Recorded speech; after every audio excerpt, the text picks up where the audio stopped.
Hi, everyone, and welcome back to another episode of Iana's Weirdo. Today, I'm going to get some hair out of my lip gloss and I'm going to work on my project for winter and just hang out.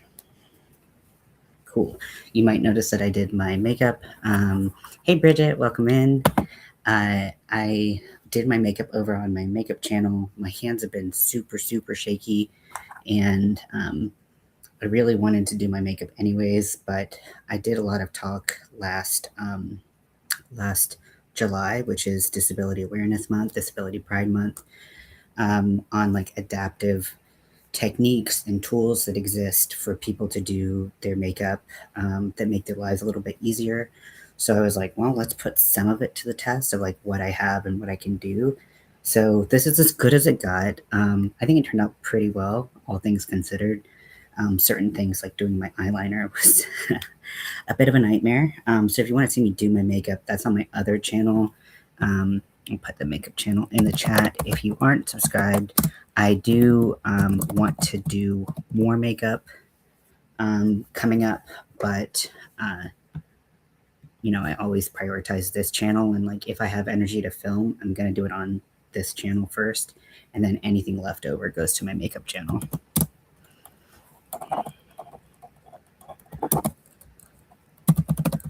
So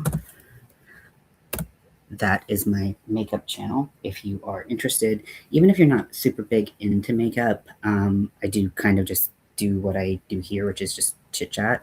But I do focus a lot more on talking about certain makeup techniques and stuff like that, if that's your thing. So, feel free to go check that out if you want. I do want to do more stuff over there. That's been a goal of mine. So, especially because I feel like with my makeup lately, I'm like, I do the same thing and I've been doing the same kind of makeup on myself for a really long time, and I just want to change it up, keep it interesting. So I tried some new things today that I really did like, some things that I want to like look into more. So that's what it is. Again, if you haven't seen the yarn that I'm using, I can't really show the project itself because I'm a tester, but I am using. So this is the Hirschner's 12, so it's a 12-ounce skein, and this is black, so it's not crazy interesting or anything like that. And then this is the Premier Basics Mosaic, appropriately named because I'm doing a mosaic project, and this is the colorway Prism. It's a really pretty rainbow, has a really nice, interesting look to it because it's like 4 strands that's like are spun together. It's 100% acrylic. It's very soft. It does split quite a bit because the strands aren't super tight and they don't felt together.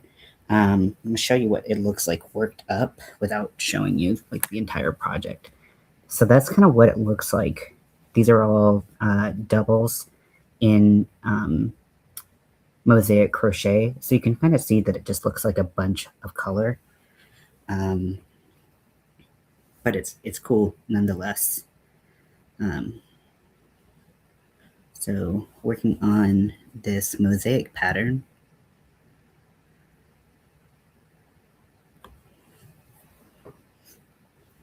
and counting 1, 2, 3, 4.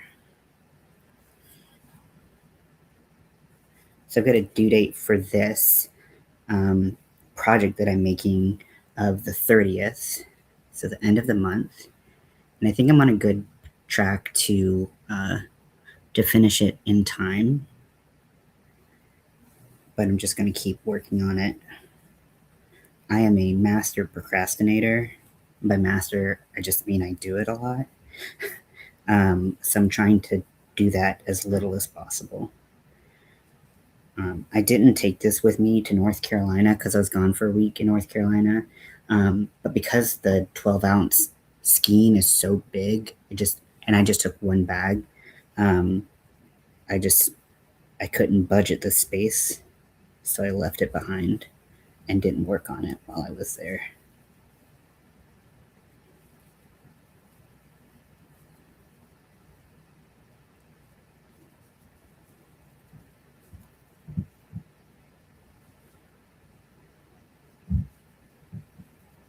what is everyone else working on tonight, or have you been working on recently? Any projects you've wrapped up? 1, 2, 3, 4, 5, 6, 7, 8.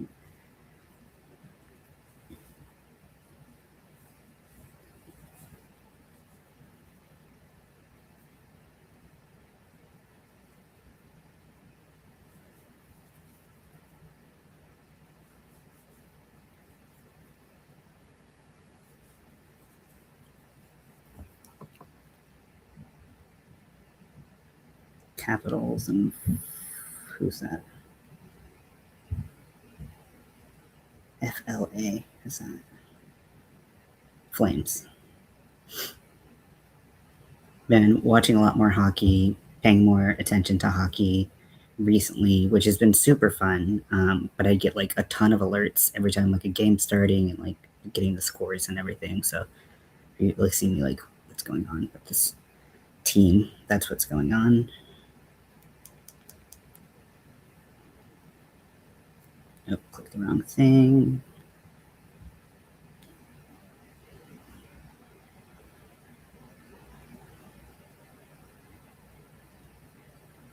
No, click the wrong thing.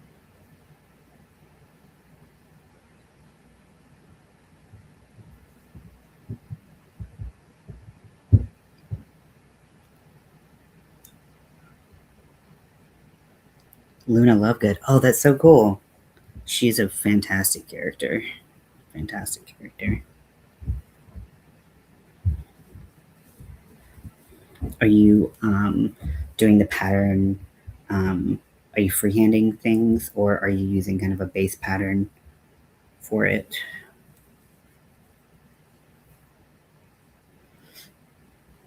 Also, I was super glad that I was able to stay for a good part of your birthday. I hope you had a good birthday, by the way. I was able to stay. I think I stayed for like 30 minutes, which is kind of all the time I had with all the shit that was going on. I didn't talk about it before. I new Harry Potter book. Okay, cool. I didn't talk about it before I left because I never like to say like, "Hey, I'm going to be out of town," like these days, because I just I get paranoid that someone's gonna like break into my apartment or something. So I always like talk about the trip after I get back. But that was the day before I left, and I left at like 6:30 in the morning. So I had like doctor's appointments, and then I had to pack and I had to clean my whole apartment. Oh my gosh, I need to see those. Are they on your channel?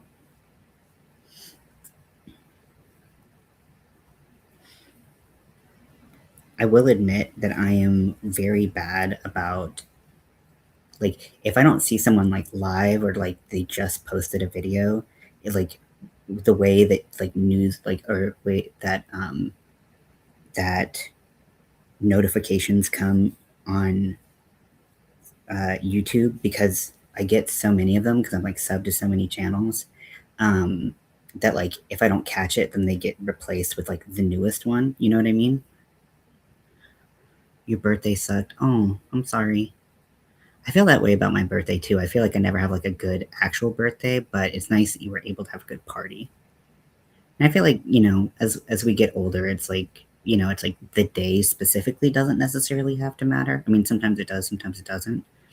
Um, Doing a book review after. Oh, that's a good idea. I can't wait to see that.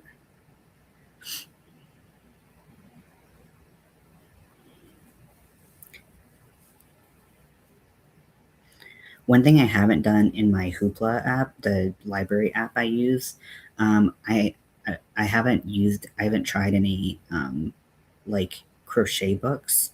So and that's really nice because I can try all these crochet books and I don't have to buy them, because like when you get a really good one, you want a physical copy and you can redo it. But some of them you're like, I just wanted to see this like one pattern or one or two patterns, and like you don't want the whole book. So it's with other things, it's been really nice to have the app. Um,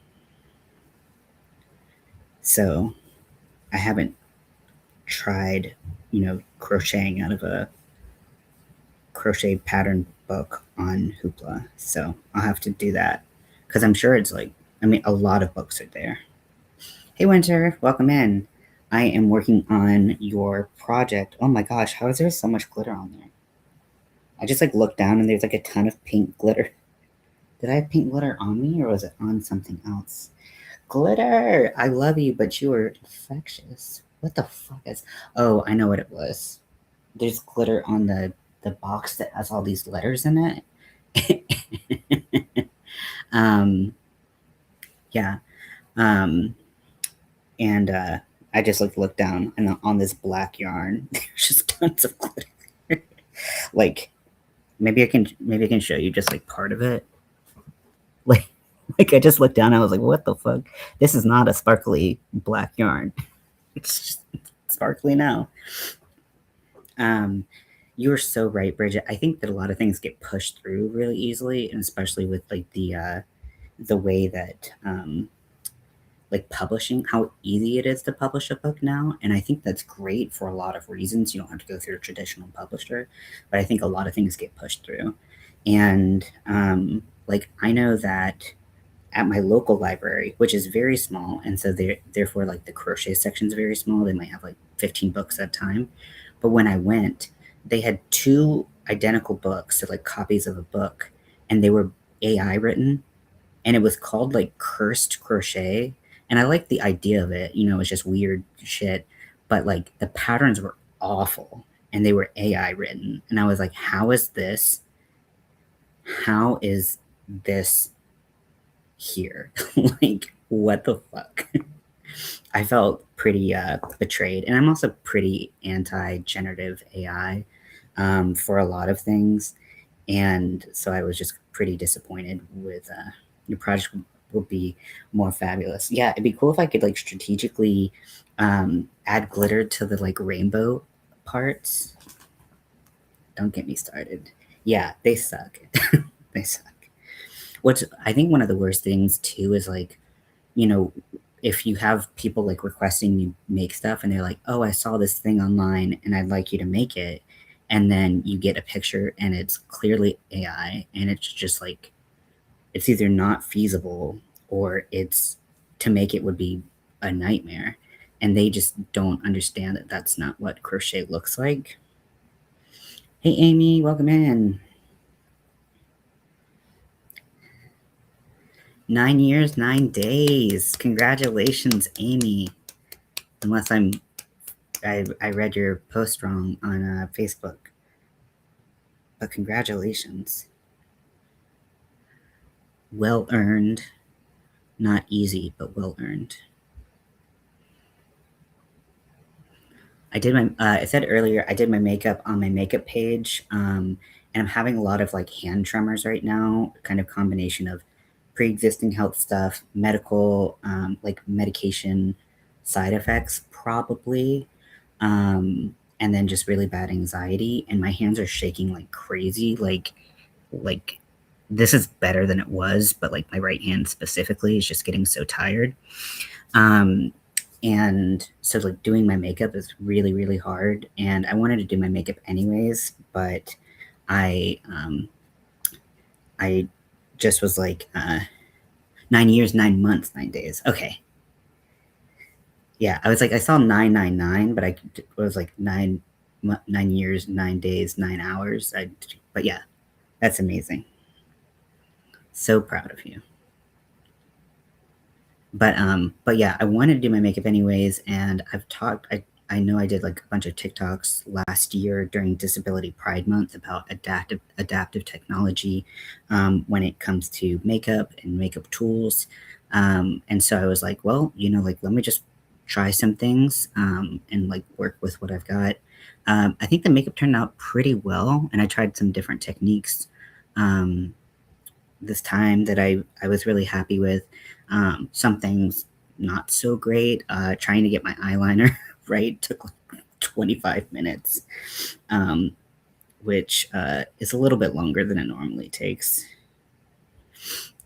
So I was just kind of like, but I wanted to do makeup, and if you're gonna have shaky hands, you still have to like live your life. That's like the thing about disability, right? It's like you can't, you didn't choose this life, but you've got to adapt the world adapt to the world around you, and luckily there's a lot of things out there that can help. 2, 3, 4, 5, 6, 7, 8, 9.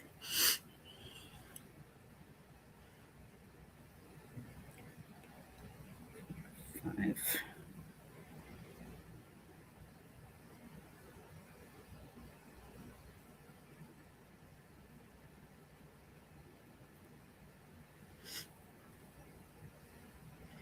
Okay, I'm trying to figure out where these counts got a little squirrely.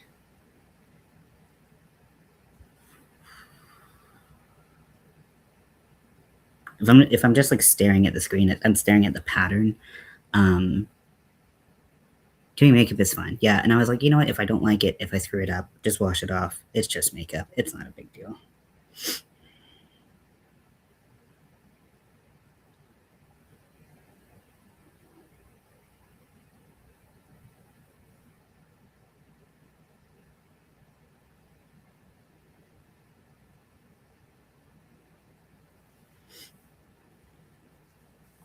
Maybe I just didn't count that right. 4, 5, 6, 7, 8, 9.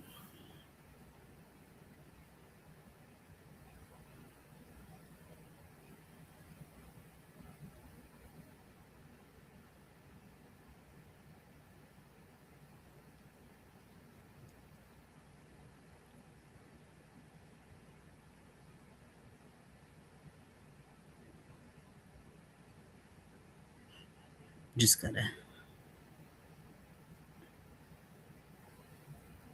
Q-tips and makeup remover. Yeah. Yeah, because I tend to do my base first and then my eyes, which I know like a lot of people are doing in a different order now. They can clean up their mistakes easier, but because I have like a full face of makeup on, I'm like I really need to like I've had bad luck doing eyes first and face next, so I just have stuck with it for so long. But I'm in this era of like, let me try new things. I need to, you know, get outside of my comfort zone a little bit.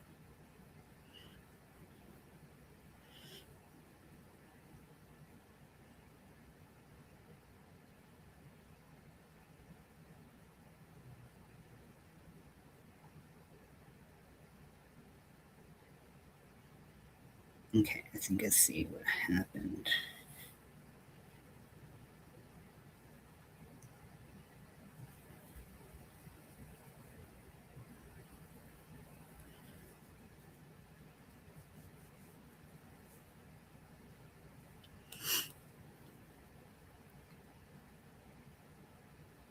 And did a lot of things I'd fix.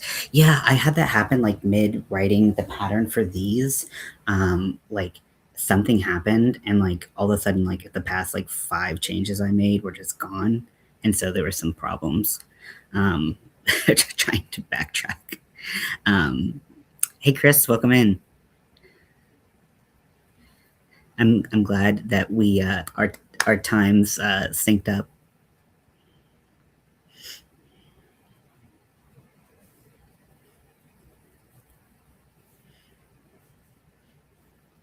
Also something lately, like I've been doing shorter lives and I'll try to do like a normal length one today, but like I will get on live, like I want to talk to people, I want to hang out, and then I get online and I'm like I have nothing to say, so I just feel like I'm like sitting here like staring at you all like an idiot.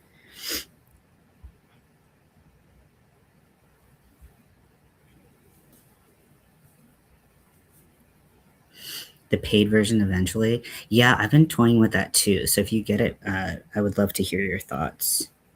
I just don't know. I feel like the minute got it, I would um, not need it anymore or something.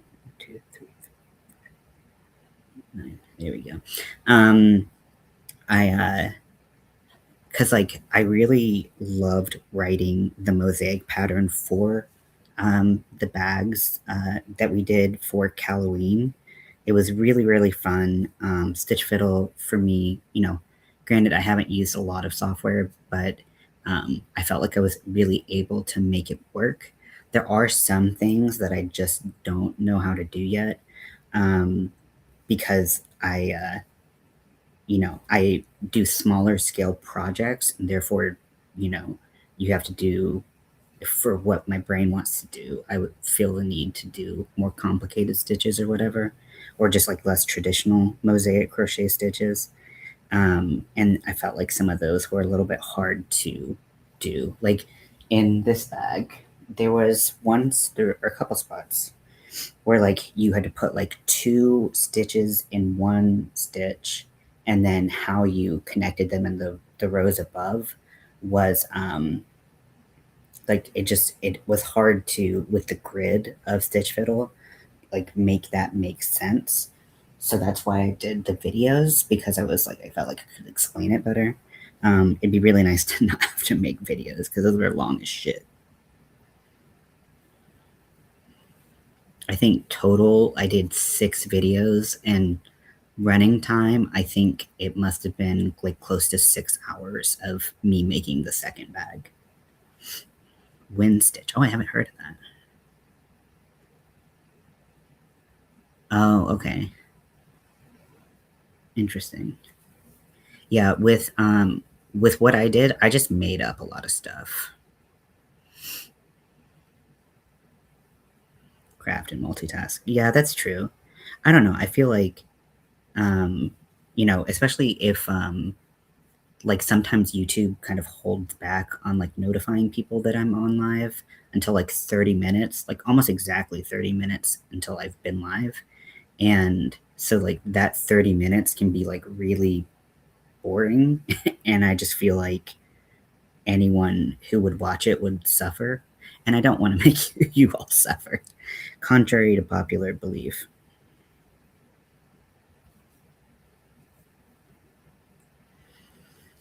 But yeah, I have like a couple of like sixel designs patterns or sixel. I forget exactly how she says it. Okay, thanks for hanging out, Winter.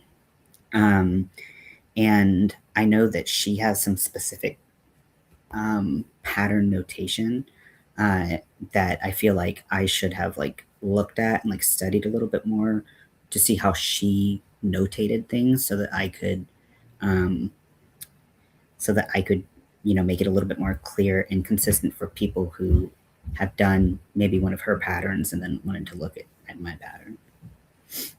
But the more you know.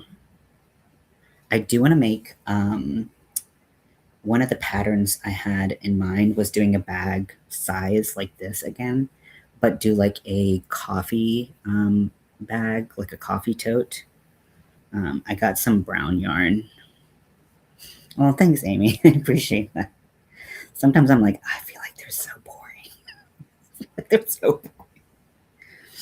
But it makes me that is very reassuring. Thank you.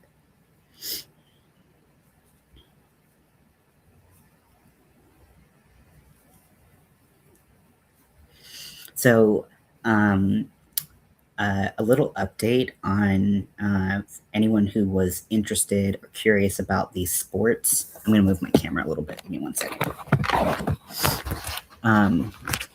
Anyone who is interested in these sports, like hockey games that Zach and I were gonna watch on Discord, and then talk about and you know react to or whatever. So I bought ESPN, like almost pure, like the cheapest ESPN package, just to kind of see what it was like. And I'm really unhappy with the access to games. I feel like it's really, really challenging. And I've heard that this is kind of a consistent problem across all sports platforms.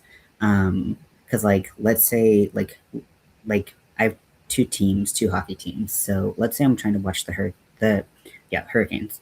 Sure, not what I meant to say, but they're one of my teams, so that's fine. Carolina Hurricanes, and uh, I can watch like a fifth of their games on ESPN, and then most of the rest of them are blacked out, which means that ESPN doesn't have the licensing to show that game. So you need another subscription service to watch that game, or like the other fifth, or another fifth of the games, and the way that it's spread out and like it's just really inconvenient because even if you wanted to watch just one team, you can't watch all of their games with one service. And I feel like that's really frustrating. So, Zach and I could plan to watch a hockey game and it could end up being blacked out. It could just be like, I don't have access to it for whatever reason. And then also, you don't get access to the playoffs with ESPN, from what I understand. So like needing 50 fucking subscription services to watch your team, I just don't feel like it's worth it. So what I'm gonna do is I'm gonna cancel ESPN and try to do some more research, see if there's anything better out there, or at least ones that you know I don't know. I don't know. So if any of you do watch a sports team and you feel like you have good um, coverage of that team, like I'm open to hear if there's anything better out there. There's got to be, right? But I know that nothing's gonna be perfect. But like at least if it's like a little bit better, um, but this just isn't worth it.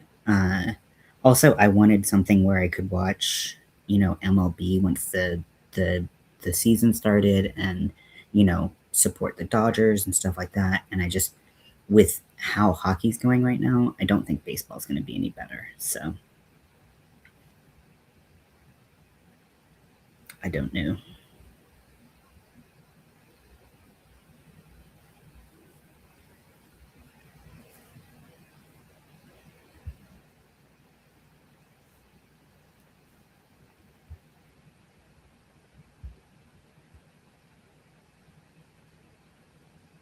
Something weird's going on over here.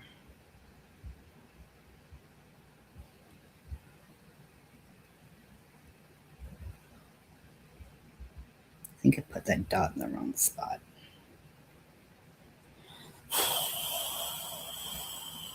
Dude, what are you doing?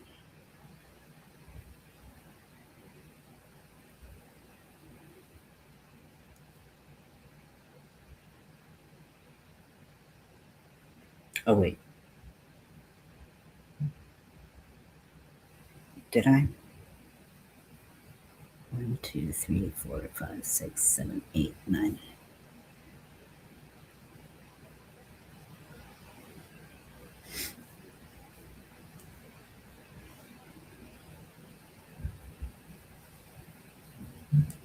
No, that's in the right spot. It just looked weird. I'll pretend that I can't see through my eyelashes, which is not the problem, but I'll just blame my eyelashes for the confusion.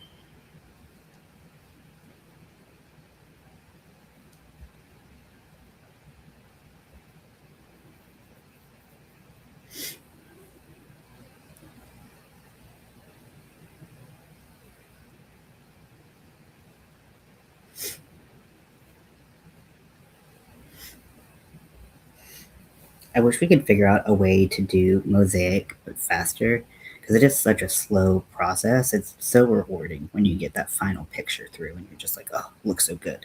But you're basically doing a single crochet like the whole time, and that is a pretty slow way to do things. Obviously, you want it thick enough so that you can, you know, if you're making a pillow or something like that, like I am, you can stuff it. But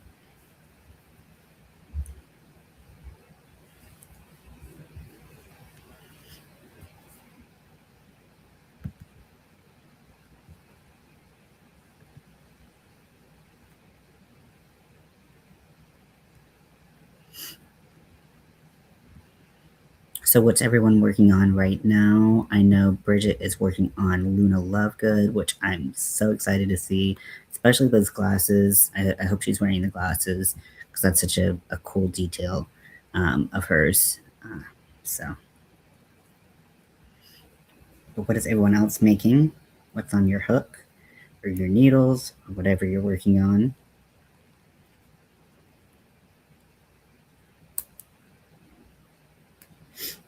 Also, if anyone would like to come up, just let me know. I am open to that for sure.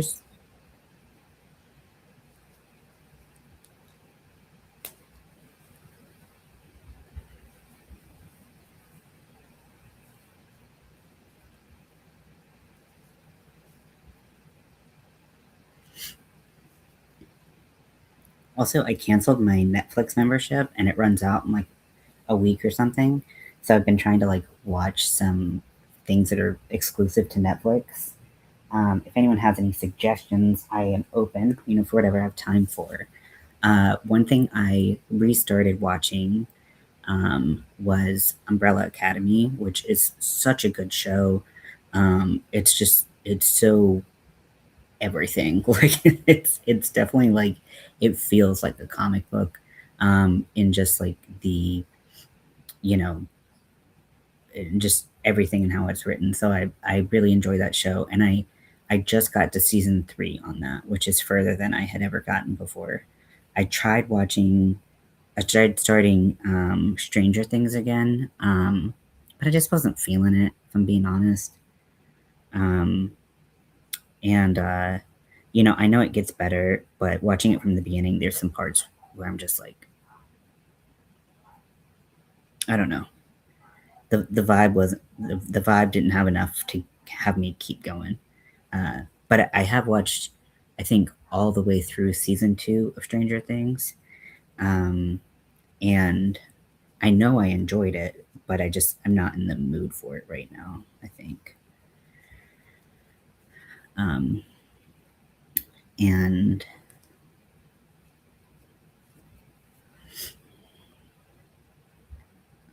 let's see what else is exclusive on Netflix that I watched. I watched the Marcelo Hernandez. I watched his stand up special last night. Very funny. I did feel like, because there were a lot of like clips that have been like circulating of his stand up special, and I felt like the clips had like taken a lot of like the really like funny parts. Um, and like had taken a lot of like the big punchlines and put them into short form. So it's like by the time you watch the full special, you're like, I've seen this, I've seen this, I've seen this. But it was still really funny. I know you like Black Mirror. I'm still too scared to watch it. I don't need to be more paranoid. Um, yeah, I wish I was brave enough to watch it because it looks so good. I did start watching Weapons, which is on HBO, but I was like, let me come back to this when I, don't have Netflix. Did you like it? Um, I started watching The Walking Dead with my sister when I was in North Carolina. Her and her husband had restarted it, and so I got to see it. And I never watched it before, and I had a lot of fun watching it. I was like, this is um, a fun show. I had read a little bit of the comic books um, before, years ago, before ever watching like the show or anything. Yeah, Weapons looks good, and I know it won like a bazillion, or like got nominated. Yeah, he's like honestly, he's one of my favorite parts of SNL. The cast right now. He's such um, a good impersonator, just a funny, like naturally funny uh, guy.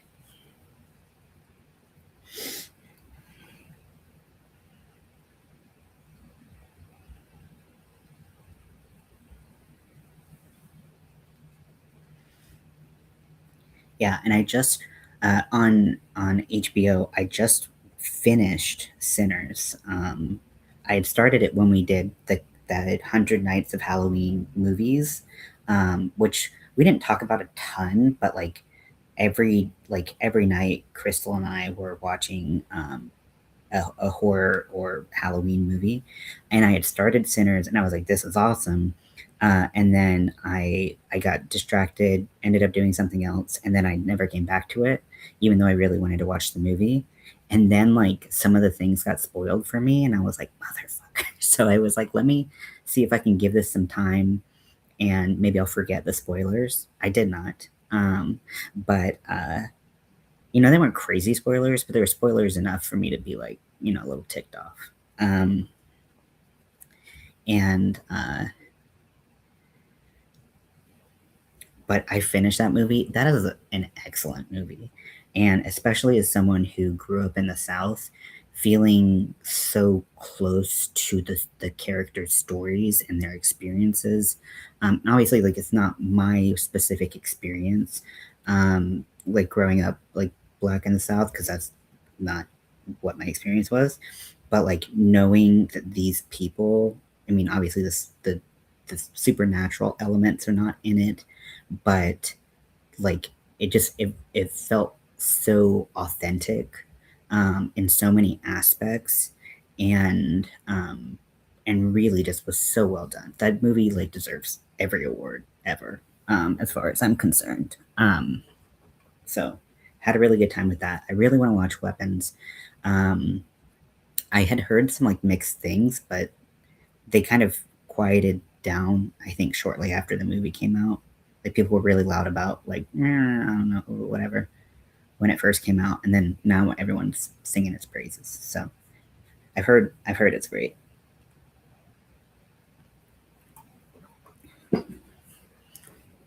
I I've been watching a lot lately, which I feel like I'm not always consistently like pinging around and watching something. I'm either like binge watching something um or which I don't do that much anymore either. Or I'm just kind of like watching the same things over and over again. Uh, but I've had a lot of variety lately. Now that I think about it, I've had a lot of variety. Which variety, it's the spice of life. Um, Let me see. I watched something else. Oh, I watched the second Joker movie, the Folia Ado. I don't know how to say that. I can't speak French. Leave me alone. My pronunciation. Um, so if anyone else has watched that, I would love to know your opinion because I am very, very, very divided on that movie, the second Joker movie, Pluribus. Oh, I have not heard of that. What's that about?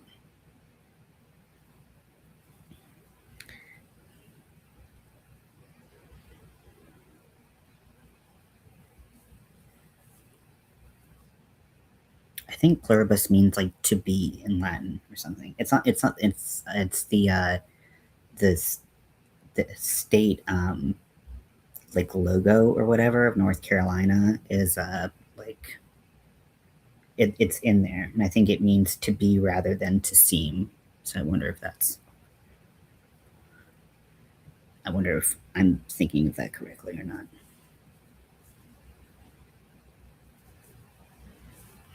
So yeah, so the Joker, and I'm going to talk about the Joker for a little bit because I am a big Batman fan, and I feel like I didn't watch it because it just got heinous heinous reviews, like so bad, and uh, I love Lady Gaga. I am contractually obligated to love Lady Gaga and almost everything she does. Um, I uh, I never watched her in A Star Is Born. I've heard that's a very good movie.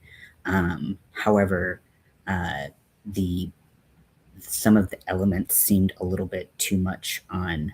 They would be too much for me, like emotionally, like the addiction part and stuff like that. That I just was like at the time, and probably maybe for the rest of my life, I just was like, you know what, I'm not gonna sub- subject myself to that. But I heard she was insanely good in that. I know she got a lot of props for that. So I always will try to support Lady Gaga. But then I heard that this movie was not great. The Joker movie, and I didn't love the first one. I I I thought it was a good movie. Um, and it's got its place somewhere in the Batman universes. but um but it was so sad. It's such a sad movie. Like, and I'm the kind of person that, like, I just don't really like watching sad movies. So it's more like a personal preference for me. But if you, and I'm going to spoil some elements of that Joker movie, and the second one as well, if you want to, not pay attention for however long I'm talking about this.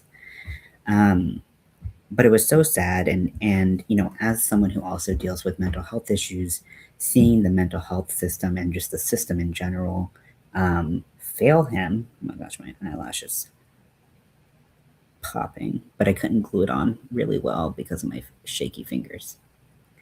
um So seeing the system fail him so deeply was really hard to watch, not only as just a person, but also as someone who's experienced that failure in the system, to a different degree, but a failure nonetheless.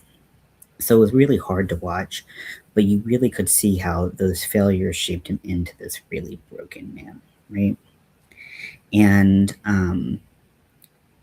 I So I watched it once. I was like, that's really sad. I can see how this would make someone just lose their shit. But I don't feel like that's necessarily the Joker I know and love, right? The psychotic person, like psychotic killer, maniac clown. It didn't quite get there for me, which there's a lot of interpretations of the Joker, so that's fine. Um, and Like, here's the reviews that you didn't ask for when you came to watch this channel today, but you're gonna get it. So I was like not super. Also, whenever actors are pushed to, or they choose to do these like big body transformations, I don't really like glorifying that because I feel like it's very um, I think that it glorifies like a unhealthy eating and exercise behaviors that I don't like supporting. So that's just kind of a personal thing for me as well. Do with that what you will. Because he lost this insane amount of weight and he's just like skin and bones. Um, and uh, so in this new movie, he's in jail for what he did in the first movie. He runs into Harley Quinn, who is Lady Gaga. And I was not expecting a musical. Like, it's a fucking musical. And it's not just a musical, every moment gets taken as an opportunity to be a musical moment. And I feel like there were aspects that I was like, okay, like I like that they pulled his like, music um from the first movie, and they expanded on that, and that's how him and Harley connect. But there were like maybe 15 songs too many because there were like 45 the whole movie. Like everything was a song, and I just didn't feel like that was necessary. And I felt like by the end of it, um, because like in the beginning songs, like Lady Gaga's voice is a little bit more meek and like um, realistic for like an average human to be able to sing. And then like towards her like ability to sing and be Lady Gaga, like throughout the movie just increases until she's like doing like everything Lady Gaga can do. And I'm just like, okay, and like now it just feels like you put Lady Gaga in the movie just to sing new songs, and it didn't feel like it necessarily made any kind of sense at all. Okay, whatever. So like I felt like the music, the knob of like how much music do we put in this movie was turned like way too much. Um, but there were some aspects that I really really liked. And so I'm just really conflicted, and I need someone to talk to me about this movie because I need to talk it out. because there were some elements that were just so good. They're like in the title sequence, they did this Warner Brothers animated, um, like kind of like Looney Tunes animation. Beautiful, beautiful. It looked so good. It was so good. And then there were some shots where like he was like dissociating and like imagining these other scenarios that were like directly from a comic book. And those are the types of things that I get excited about as a Batman fan when I'm like, I've seen this before and this like really like feels like a comic book movie. Um, and then some parts I was just like, fucking kill me now. I was like, like, you know, some parts, you know, are so cringy that I just like, I can't watch. Um, if you watched Heated Rivalry, the guy at the end, the character at the end, um, since the 1900s, that's okay. I do think the first one is worth the watch. The second one, if you're not a big Batman fan, I just wouldn't, because like you're gonna find no joy in it. If you're a big Gaga fan, you might like it. She did write some original music for it, um, so you know there's that. Um, I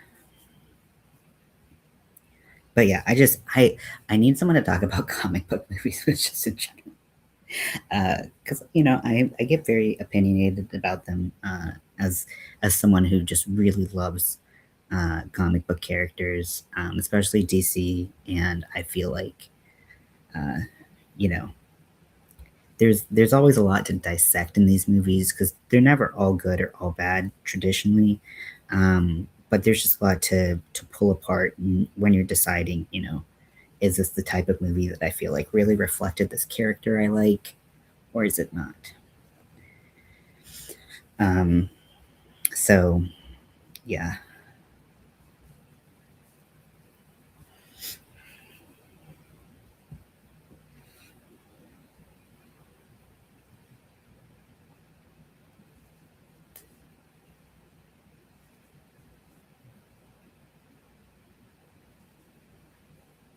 it would be fun. So like, what we could do if you all wanted to, um, if you wanted, we could have like a DC movie marathon. Maybe not marathon, but like we could once, twice a week, we could put on a DC movie and watch it.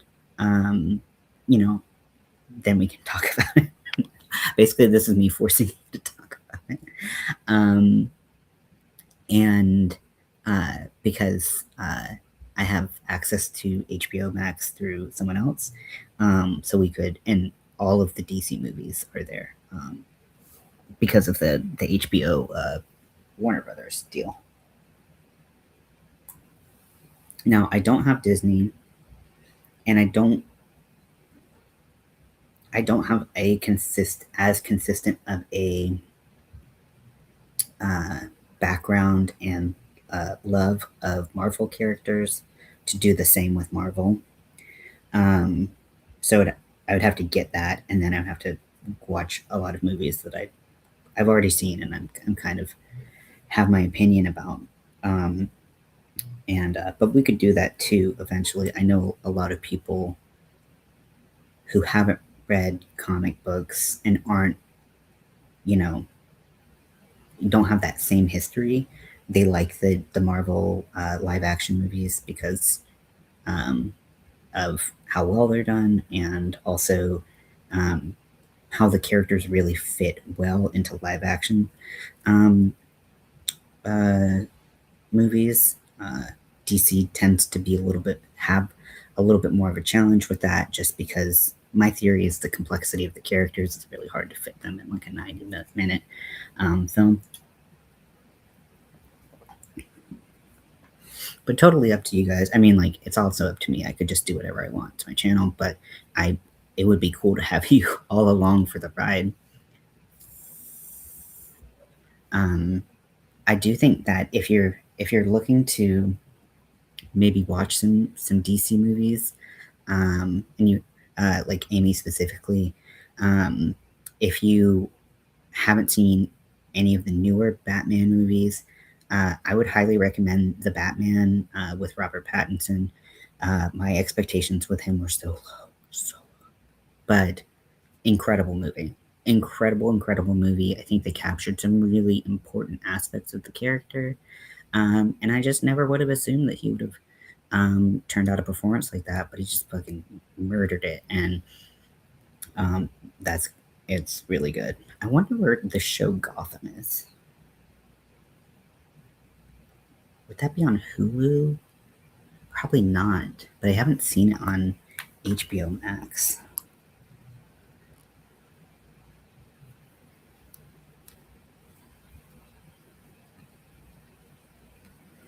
I know that they have a Titans show on HBO.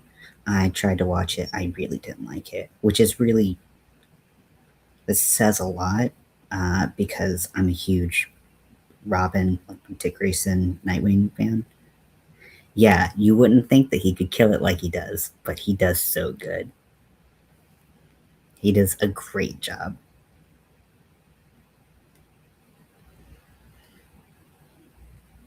Okay, so Gotham is on HBO. Okay, and that's with that's like basically it starts with Bruce's parents, um, you know, dying, and then uh, he's young. He's like 9, 12, something, however old he is, and just kind of the world, creating the world of Gotham around him, and how he's not sparkly. He's very emo, very emo, which is how I like my Batman. Batman's a grumpy guy.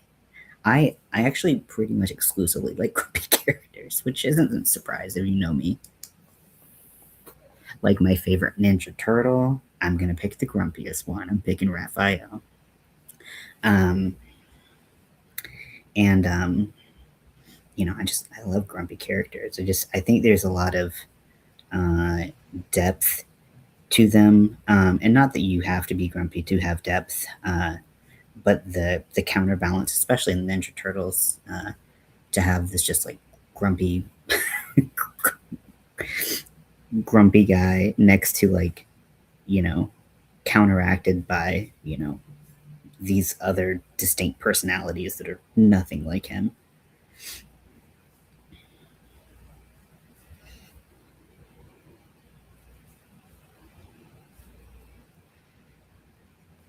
I haven't admittedly watched a lot of stuff that Robert Pattinson's been in, but I heard he's actually like, I mean, I know that he's like a method actor, which, you know, is like off putting to a lot of other actors, um, it seems, but he seems like he's very intense and takes roles very seriously. Like I remember when he did The Lighthouse with William Defoe. William Defoe. William Defoe was like, he's too intense for me. like, put together what that fucking means. Jeez.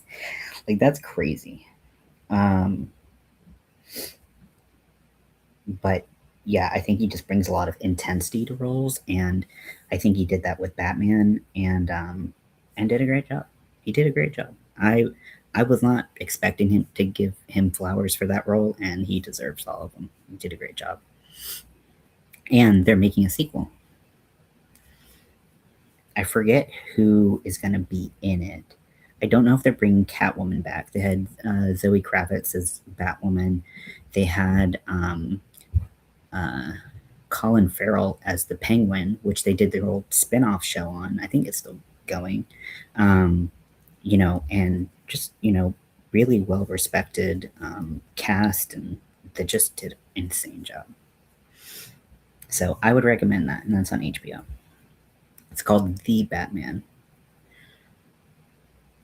Some of these naming conventions I get really tired of, like the whole like Suicide Squad and The Suicide Squad, which came out like 3 years later. So I can never remember which one is the one that is good, because one of them is good and one of them is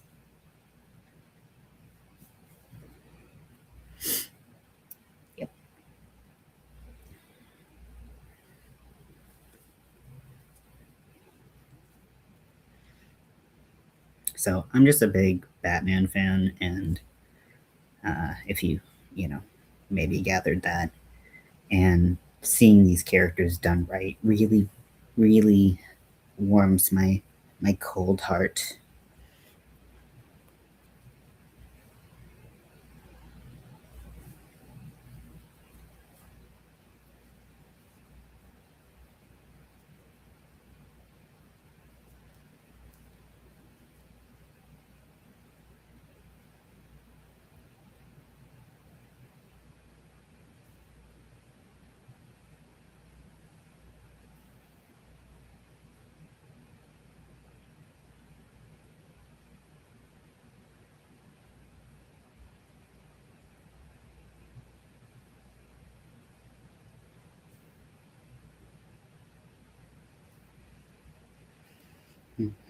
Color change. Look at the inside. Isn't that fun? I know you can't really tell anything from what the outside looks like. That's the point. Because I'm keeping it a super secret. You know how hard it is for me to keep a secret? It's hard. Another thing I'm like, I blame my ADHD for it because I'm impulsive and things come out of my mouth before I give them permission to. But I don't know if that's the case. It might just be my personality. If it's an important secret, I do keep it. Let that be known. I'm no snitch. But if it's like, but like, they're just like sitting right there.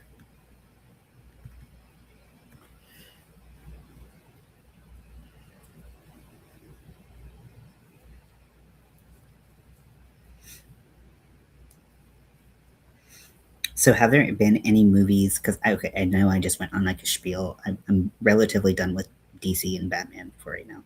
Um, ooh, I do want to say that the new Superman was excellent. It was very good. I was very happy with it.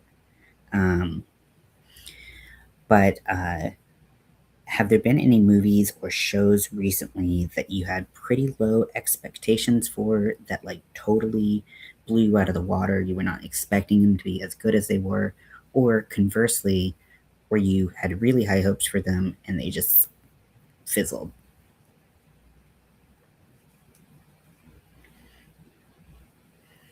I try to go into most things with like relatively low expectations because I've just been let down a lot, or I've been let down, and even if they weren't bad, I just had different expectations for them. So I tried to not go in with like a lot of like preconceived notions about how the movie will be.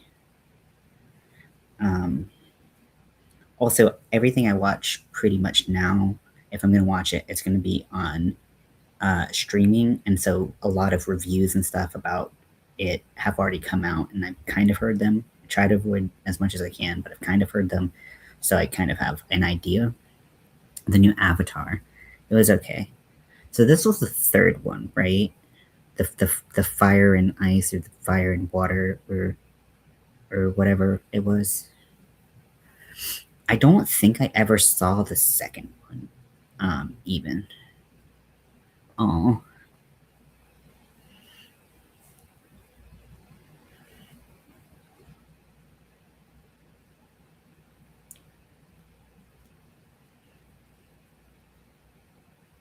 well, at least she enjoyed it. That's great that she enjoyed it.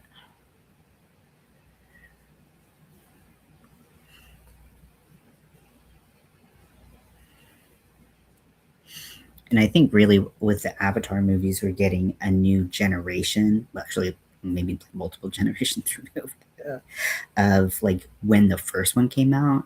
I was talking to my friend who also, like, her daughter is 13, and she was really excited for the movie. And I was like, and I wasn't asking this to be shady or shitty or anything. I was just like, oh, do you remember when the first one came out? And we were trying to like figure out how old she was when that came out. She was one or something. Um, and oh yeah, that does look fun. And and so she clearly she did not remember when the first one came out, but like how revolutionary the filming of Avatar, the first Avatar, was, and just how it changed viewing movies in 3D and IMAX.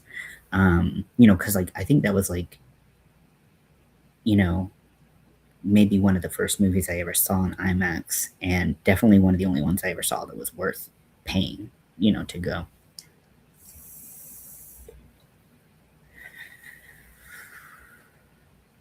Won't go with me. Well, that can you can make a day of it. You can smoke a Colorado cigarette and go see it. I feel like that would just enhance the experience. But SpongeBob is fun. You know, I definitely think it's just like a goofy, you know, bring you back to childhood, pure enjoyment of the silly, and I love that. I think that's important to have. Things can't be serious and like doom and gloom all the time. It's exhausting.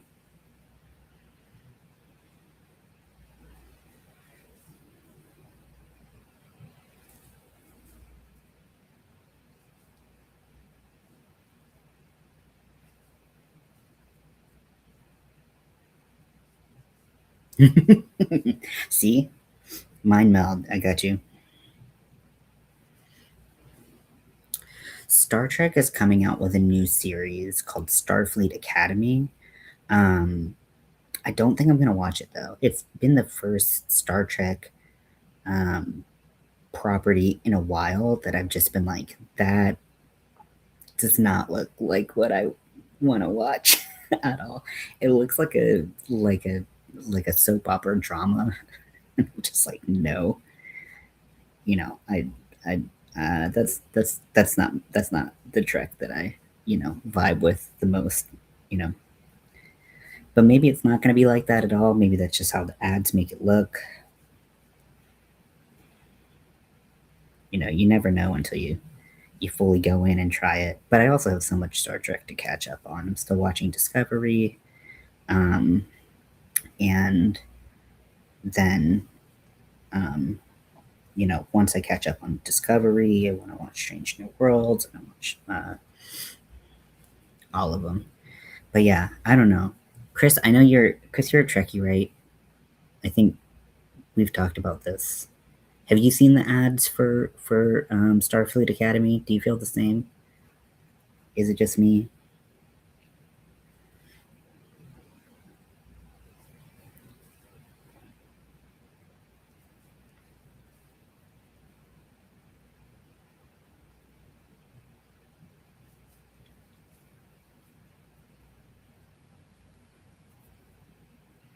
My live chat isn't updating on YouTube, but it is on here. Is anyone else having that problem? Okay, I refreshed it. There we go.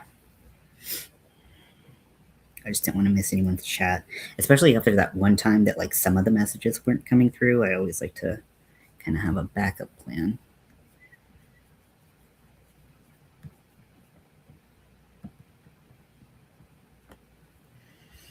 But yeah, I think the space is very saturated in Star Trek content right now, and sometimes you got to let some stuff breathe. Maybe they're just capitalizing on people being interested, but I don't always think that's the best way to do it because you just get people tired uh, of of watching. I think that's something that Marvel definitely faced with all of their MCU movies and shows. There's just too much.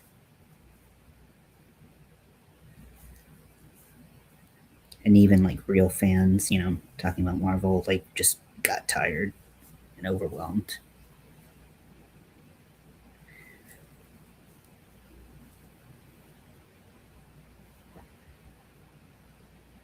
Yeah, I know you don't usually keep up with things, um, but I didn't know if you had seen like an advertisement anywhere. Yeah, it's really weird how they have that pitched up. So wish them the best. Obviously, you can always want the best for Star Trek.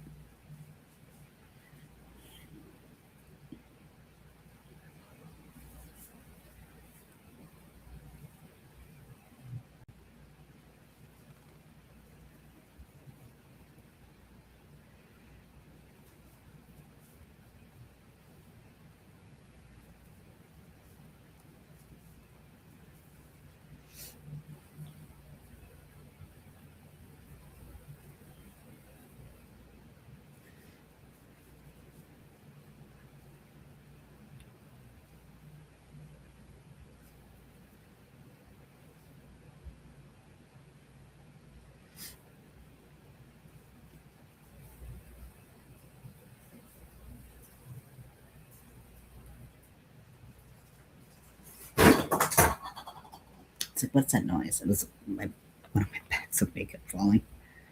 Ugh, that's annoying. Hopefully nothing broke, but it was a small, small fall. Scotty's like,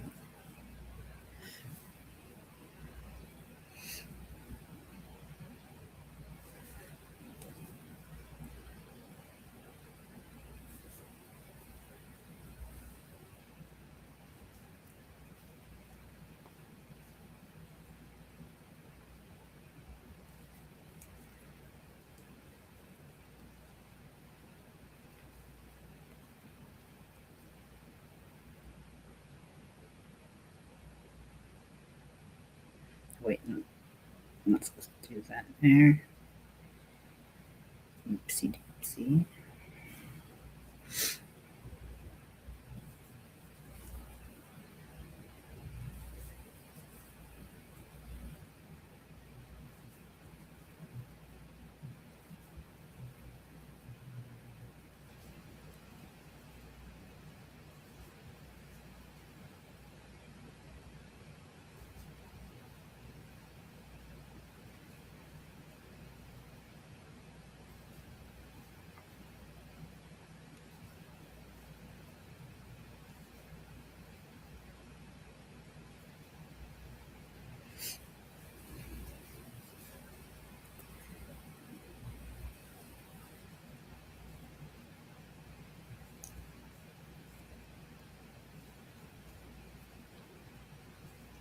I can't wait to make something that I can show you guys, or to at least like get to like after Winter finalizes the pattern and everything like that, and I send them pictures.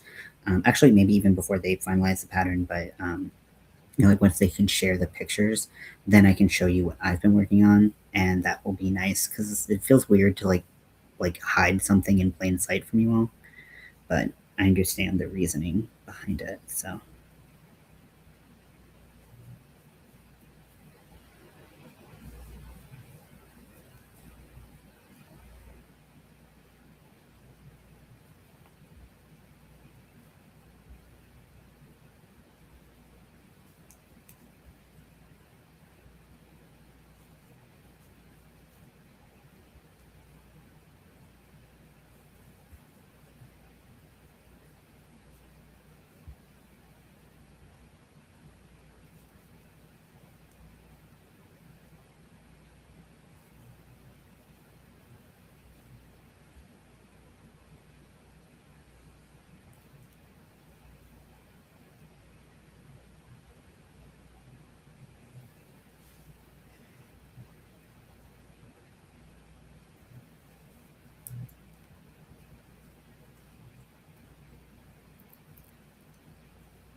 I'm glad I picked this yarn for this project. I think it's turned out really cool, but I just don't know if I would like how or if I would ever use it again.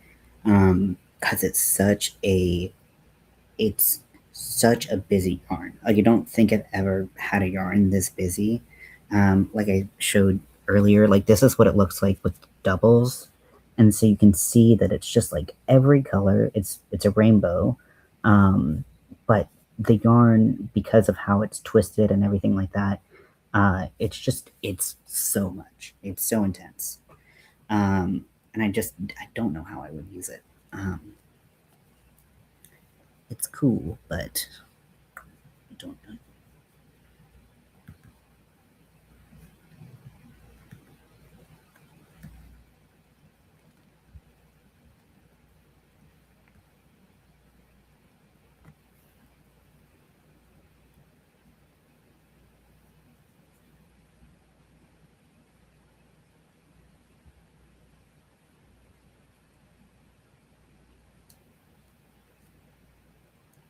So how this pattern's written, it has like sections of repeats, and so it's got like a a bunch of like figures, like shapes that you'll make throughout the whole section, and then you get to another section, it's different shapes.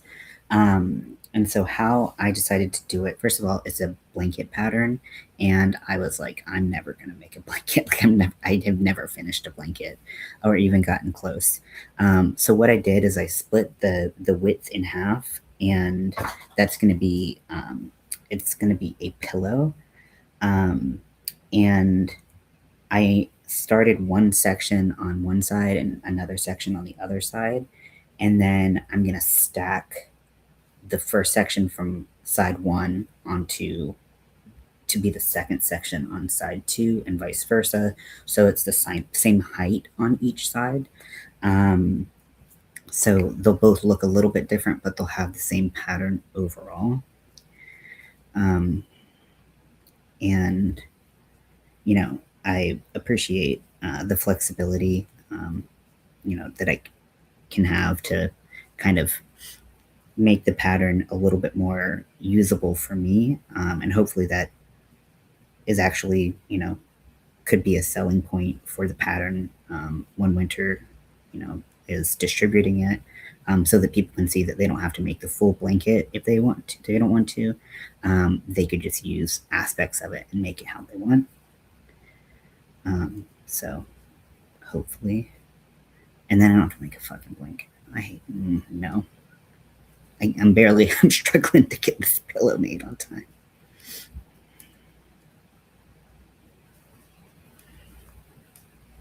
So let's see. I have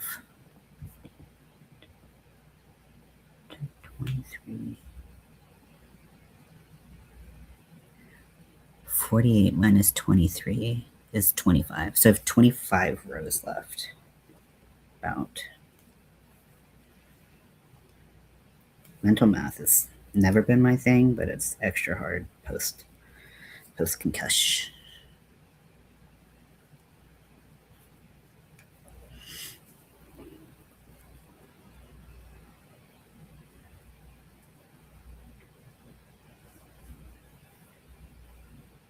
I wish I could just will my brain back into working like it used to, but it does not quite work like that as far as I've experienced.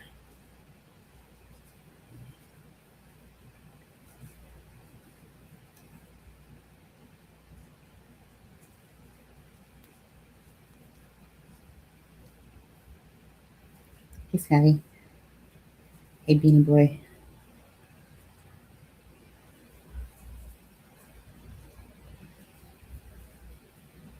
He's my little black bean.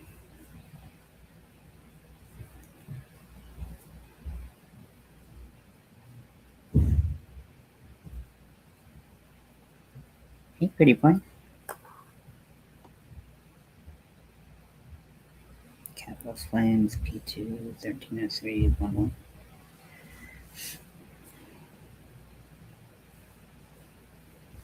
You gonna be internet famous for a sec? You're already internet famous. Everybody knows you. Oh, okay. Rude. Whatever. It's like not for the fame right now.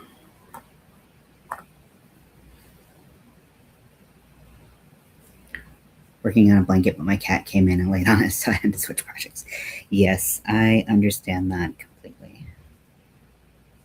Because most of my projects are small, Scotty ends up laying on the yarn itself. So when I'm like trying to pull the yarn, he's like, I'm gonna lay right there, and so I understand that. Sometimes he tries to eat the yarn. I'm like, nope. I think he's more biting it because it's like being pulled. But still, we're not gonna encourage yarn eating because one, don't eat my yarn. Two, I don't want the hospital bill if you decide that you like eating yarn. Hey, pretty boy.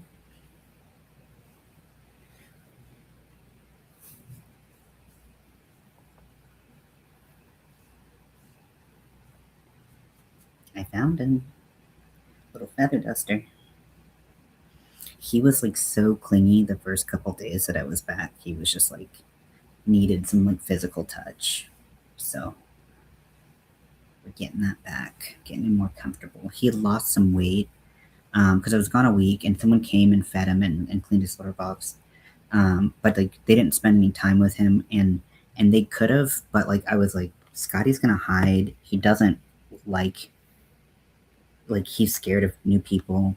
I told you are getting a Sphinx. Oh, nice.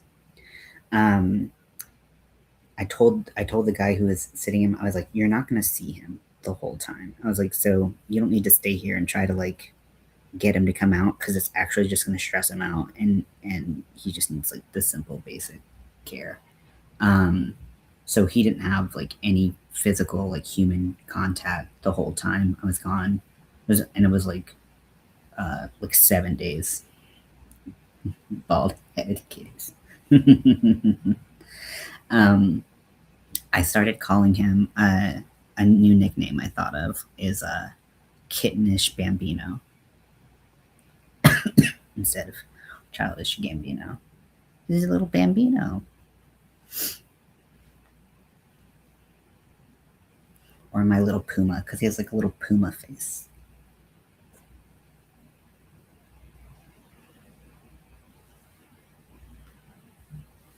So soft.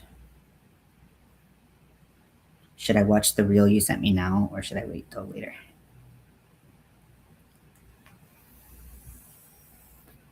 Something I want to do also once I get my crochet obligations out of the way is I want to start doing more like uh, art with like paints and drawing and everything like that. I do need to fix my setup because like I want you to know that like, oh, you sent me a pic. Um, I want you to know that like I've heard the complaints about the camera and the lighting when I've done lives, like drawing and painting and stuff like that. And I just don't know how to fix it yet. So I'm gonna do some tests to see how I can get that. Oh my goodness. Oh my gosh. The wrinkly little bodies. They're so cute. Sphinxes are so cute. But yeah, the thought of touching one grosses me out.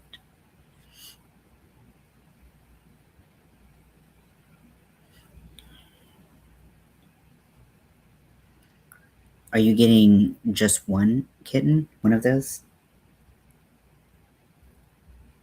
Are you getting two?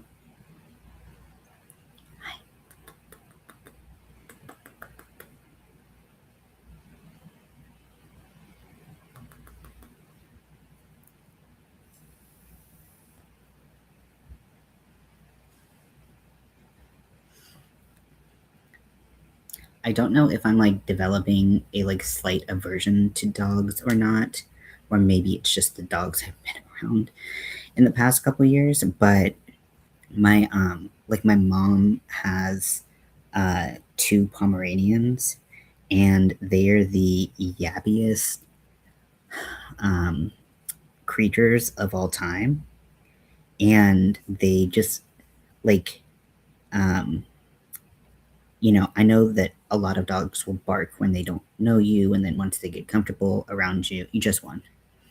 It must feel like a ball sack. It does look like a ball sack.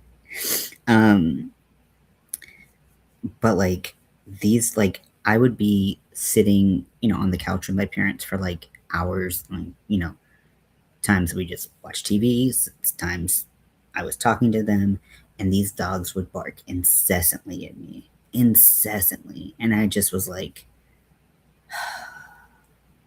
I'm so glad I don't. And like I had a dog, and I had a great dog. I loved Riker, and I still do. He's such a good boy, and he would bark, at like noises like most dogs, but he wouldn't bark at people like that. Like it's just insane. And I'm like, can they tell that I'm just like not can they tell I'm a cat person or what? But he just would not stop barking, and I was like, you know what? This is not cute. This is not fun, and I'm so glad I don't have a dog right now. They're really cute, Amy. Really cute. Their faces are so cute, especially their coloring. I really like that. And I know you wanted a sphinx. So I'm glad you're getting one. I don't really know anything about them, other than like their skin and how they look. Like, what are their personalities like? Like, did sphinxes kind of have a general disposition, or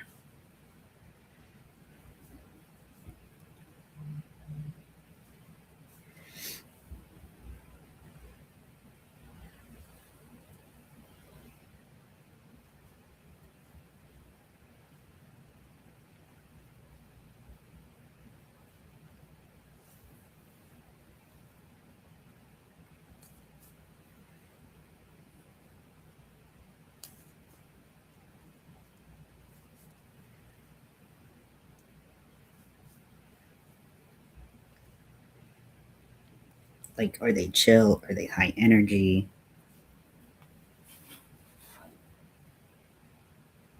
You have to wash them, right? You have to bathe them.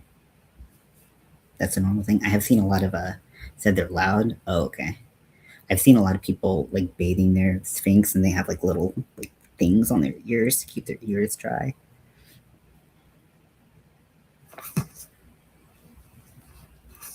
because they don't have like enough hair to like distribute the oils on their body. So like you have to clean them every once in a while with like to get the dirt and oil off. Which, like, I know some cats don't mind baths, but every cat I've ever had does. Um, so it just seems crazy to me that would be that you would have cats that would willingly bathe.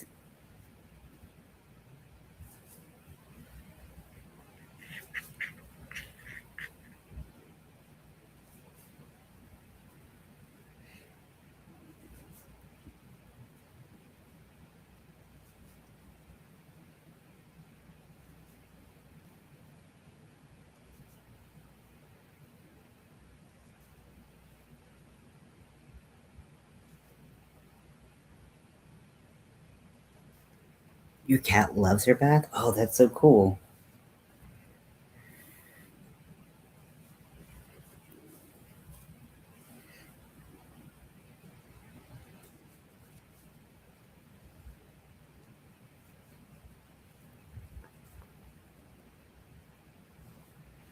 What kind of cat do you have, Bridget? I'm sure I've seen her. I just don't remember. I can't like quite put the breed.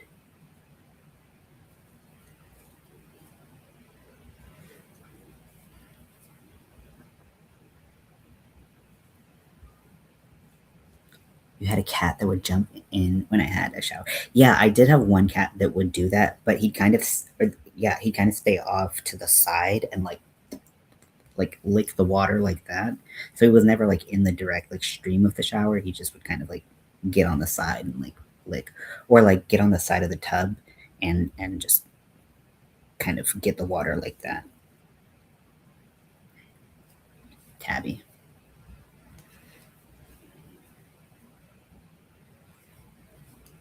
Orange, because orange cats are just like a whole different creature unto themselves. And I had always heard like orange cats are crazy, orange cats are weird, like they'll do the weirdest things. And then I got an orange cat, and like all those things were confirmed. Granted, he was not a bather, but they're so much personality. They have so much personality.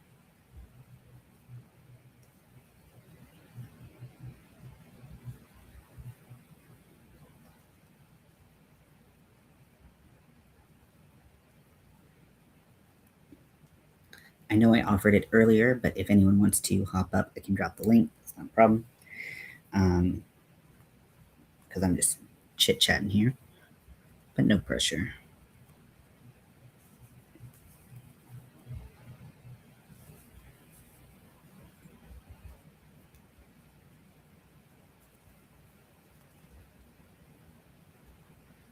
And we switching color.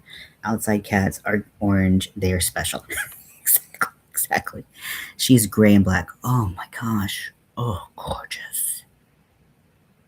Yeah, both of you described your cats as special, your orange cats as special. See, I know. I've had an orange cat. because Jean-Luc JL is a cream tabby, so he's orange, just like lighter, and that motherfucker's crazy. Butters is a really cute name for a cat too.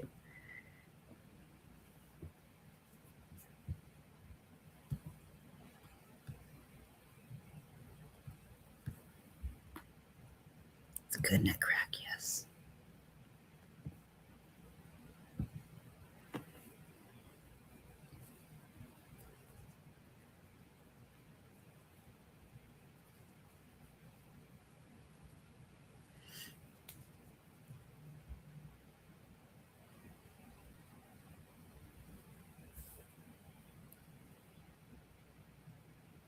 Getting all these notifications.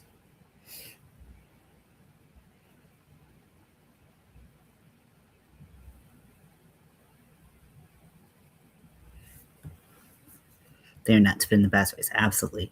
Like big, like loves, just like, but crazy. Like they love hard. They also are crazy. um, I and like also have like potential to be huge assholes when they want to be.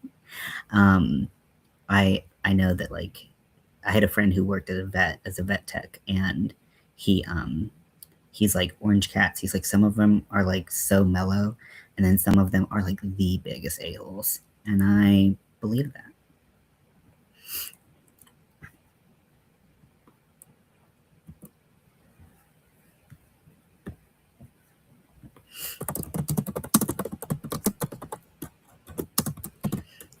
Okay, dropping the invite link. If you want to come up, like I said, no pressure. Just want to have that there. And let's see, 1, 2, 3, 4, 5, 6, 7.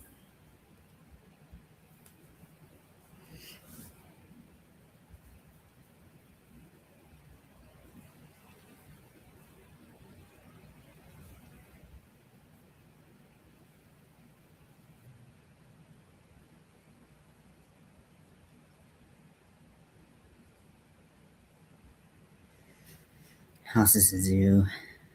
Distinct. Even the guinea pigs. 2, 6, 7.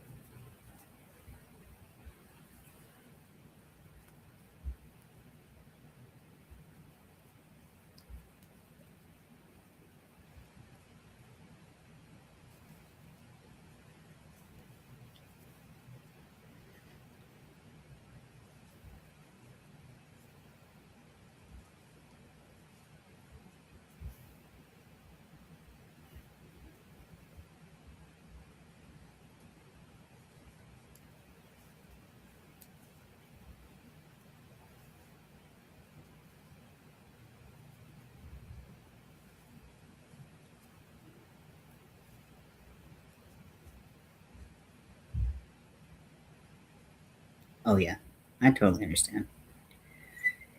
Yeah, and I hope it's always clear that whenever I throw something out like that, it's always like a please do at your leisure, no obligation. Like you know, I get it.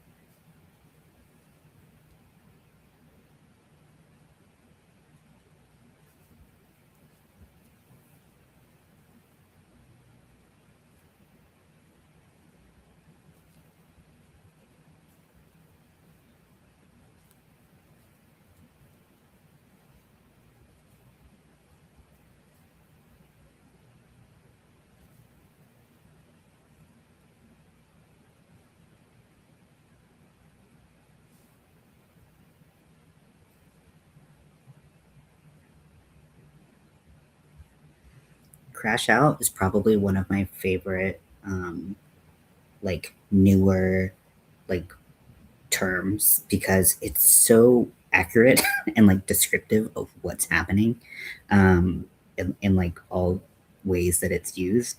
I'm just like that. That's a really good one. We like y'all. I won't take credit for it, but like y'all did really good. Thinking about that one. So accurate.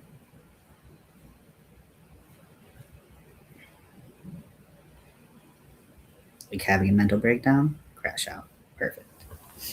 Going to sleep, you're just gonna crash out. Perfect.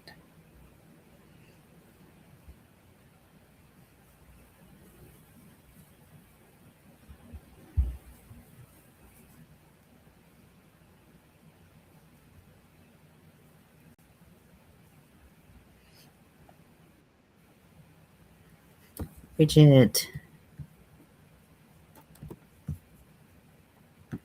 Welcome in, Bridget. Hello, hello. Hello. How's Luna coming? I had to take a break. I went out and was doing some macrame for a minute. My hands are hurting me a bit tonight. Mm-hmm. I think I got a little bit of inflammation in my joints and trying to do those tight stitches. And mm-hmm. How's the weather where you are? Let me. Why is that? Why is it doing that? There we go. I figured it out. It still had the other tab open. I didn't realize it opened another tab. Oh yeah. How's the weather where you are? Does that change your hands? It's gonna get bad tomorrow. Right now, we're all right. Tomorrow's they're calling currently they're calling from anywhere between a quarter and an inch of ice. That's not good. That's not And good. we're definitely not set up for it. So oh no. there's gonna be massive power outages if we get that kind of ice. Oh no.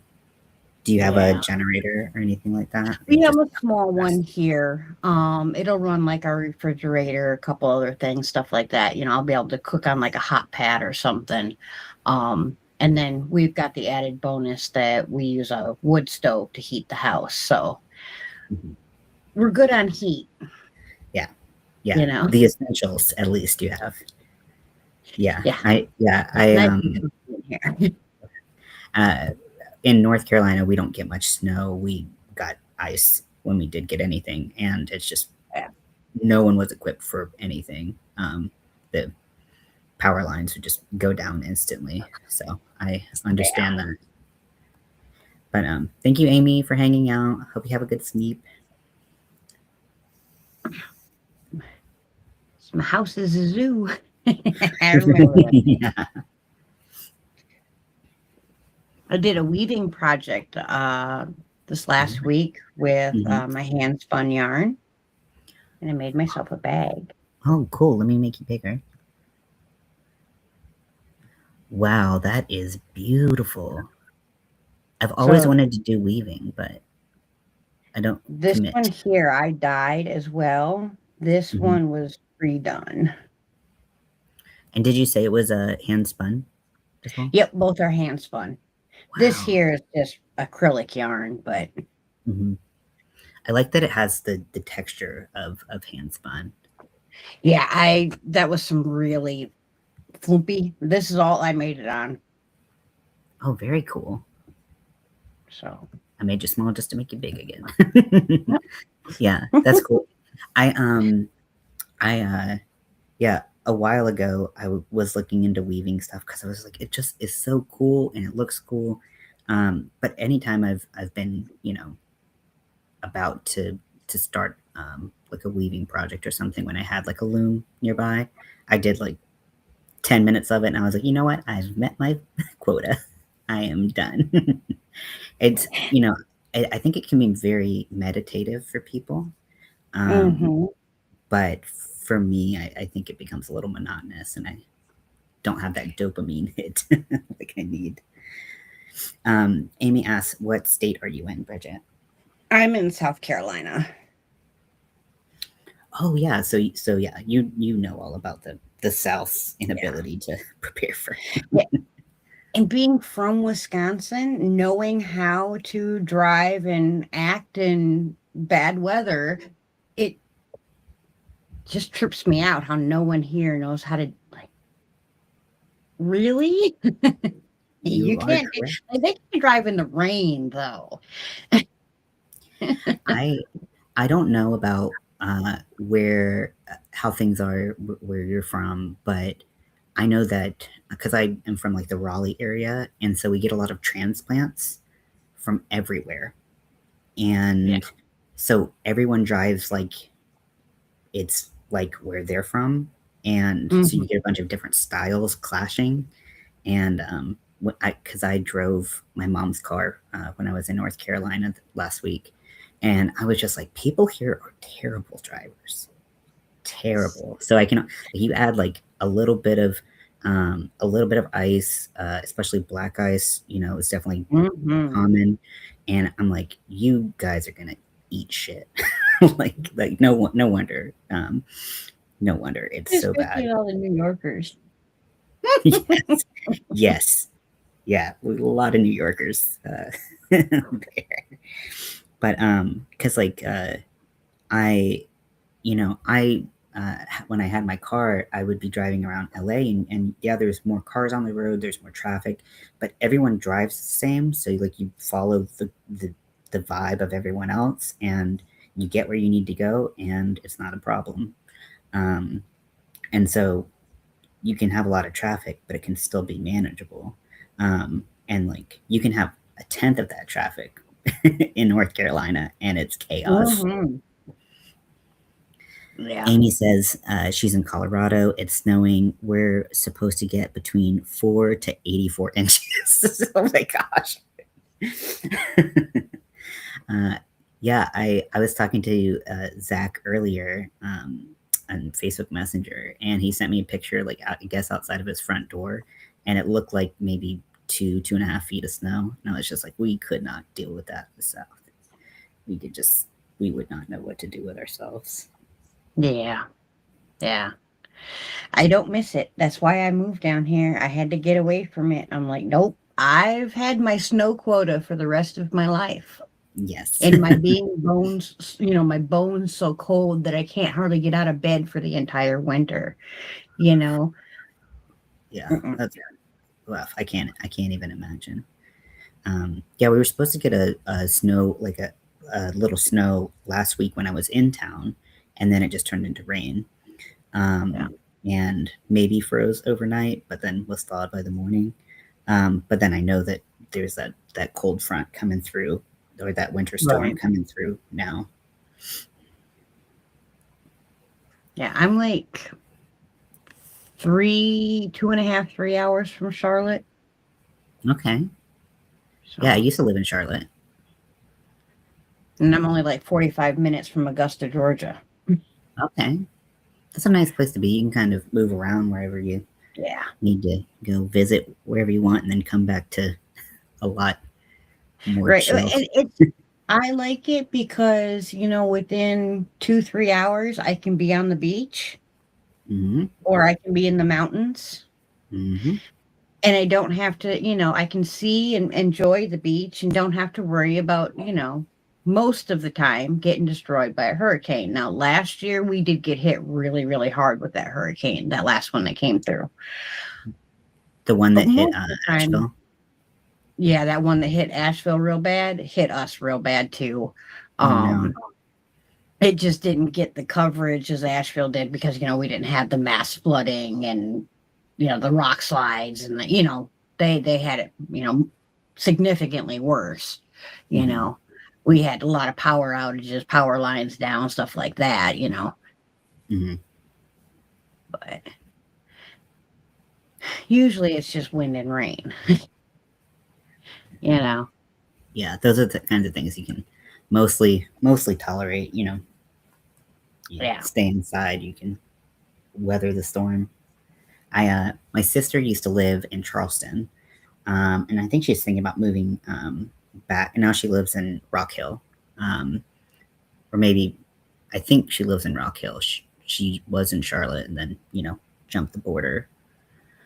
Um, but yeah, when they were in Charleston, it was just like hurricane after hurricane, just like hurricane season, just like hammers Charleston over and over again. Mhm. But when you're in Charleston, everyone's so used to it. They're like, "Oh, it's just another day, just another Category 4." You're like, Mhm. "What?" Yep. Okay, well, I guess Yeah, you that's get used to exactly how it. they do it too. Yeah. And they're at the bar drinking the whole time. Can't relate, but you know. Yeah, the last one that hit us when I was living down there, like half of an entire apartment building got just completely demolished by a tree. And everybody was like, it's just another Tuesday, you Hmm. know? Yeah, yeah. We had a big tree fall on our house in during Fran, but that's the only time we've ever had like any significant damage. And granted, that was very significant damage, um, but you spread it over, because that was 96 or something. So definitely not Right. as frequent as far inland. So yeah, I'm glad that you're in a place where you don't have to deal with that frequent uh, the storms and the chaos that surround it. It's pretty decent here. How long have you been in South Carolina? 2013? Okay, so you're basically a local, now. Yeah. Yeah. I mean, and I've been like all over. Like I've been to lived in this area of South Carolina, moved down to the coast of South Carolina. Now I'm in the Midlands of South Carolina. So, yeah, I like to explore and try what's available to me. That's great. I like this area because it's not so flat. Like that was my only complaint. Well, other than, Charleston being a massive metropolitan area and I'm a farm girl, that Hmm. doesn't work so well. Um, but otherwise it wasn't too bad, but it was so flat. And I'm used to the rolling hills, and our hills are tall enough to be mountains in Wisconsin, and it's just so flat and boring and just goes forever and like, ugh. But this area is not too bad. It's pretty decent. This is the other two that I have made from this book. We have our Cornish pixie. Oh my gosh, can I make it bigger? Mhm. There we go. Oh, that's great. I have to put his mouth on yet and his little eyelashes, and then we have the golden snitch. Oh, I love that. And And I for like the how wings the of the mhm. wings do. With Yeah. the wings of the pixie, is that felted or is that crochet? Mm-mm. It's crocheted.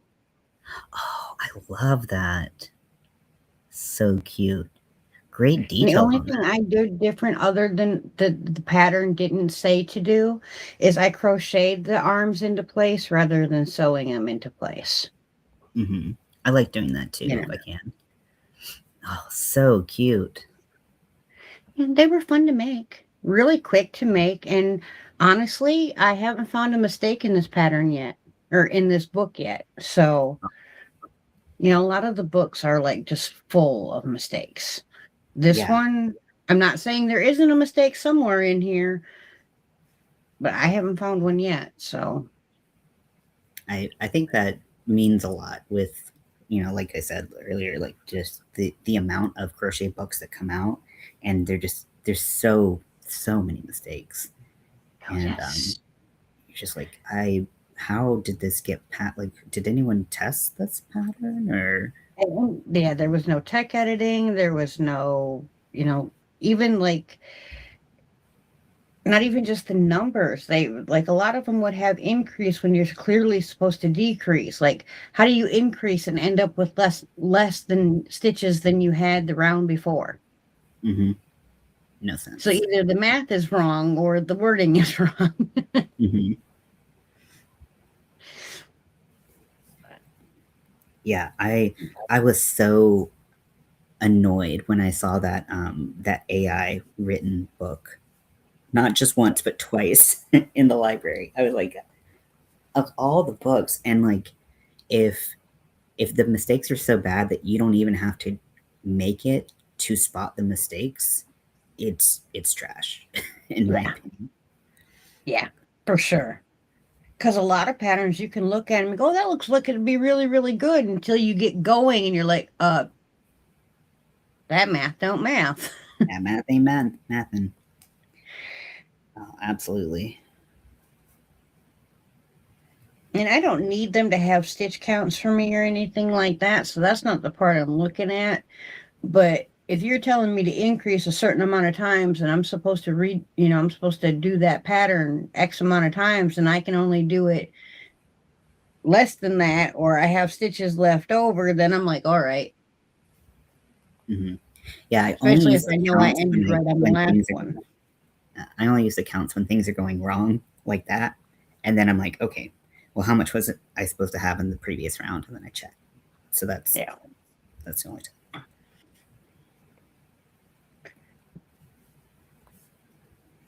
But those look Oh, great. And what type of yarn did you use for those? Because they just look kind of fuzzy. Red Heart with Love and Red Heart Super Saver. Oh, nice. They look great. I love using with love. I know it's harder to find, get your hands Yeah. on, but it's such a nice yarn, and I feel like nobody talks about it. Maybe just because of how hard it is to get your And I hands on use something. a 3.25. Okay. So my stitches look a little bit different because I don't form my stitches the way everybody else does or most people do. Hmm. Like when I stick my hook through the stitch, I don't ever yarn over there. I yarn under because I just lift my hook up and grab it and pull it through. And then when I come back, I yarn over. So I because of have. that, my stitch does like an X, Hmm. which makes my amigurumis line up better.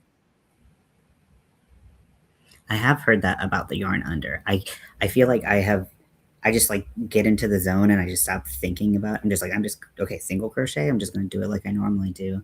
But I have heard with amigurumi specifically, like doing a yarn under does make a lot cleaner look. And the evidence is right there. Like that looks your work looks super clean. It looks great. See, I form all my stitches like that automatically because I found it to be faster. Okay. I will have to So I try it. didn't even know I was doing it different till I went to try to learn how to do that stitch. And I'm like, oh, I already do that. You're ahead of the curve. For once in my life. Yeah. Gotta take what we can get, right? Mm-hmm. Yep. And yesterday I was a making machine. I finished the pixie. And then Dee's Creative Hands is having like a make along. If you use a yarn she dyed, Mhm. like make something with it, then you can enter in a contest. I don't enter contests, but if my friends do in a contest, I like to play along and say, don't let me win. I just want to play. Oh, that's So great. I had from her yarn. I cranked, this is just cranked out from an Addy Express. Wow, that yarn But is then I beautiful. made two little pom poms, well, two big pom poms, and a matching headband. So, It kind of looks like a like pink camouflage or something. right. It's very pretty. And what kind of yarn is that? It is a merino, right? Yes.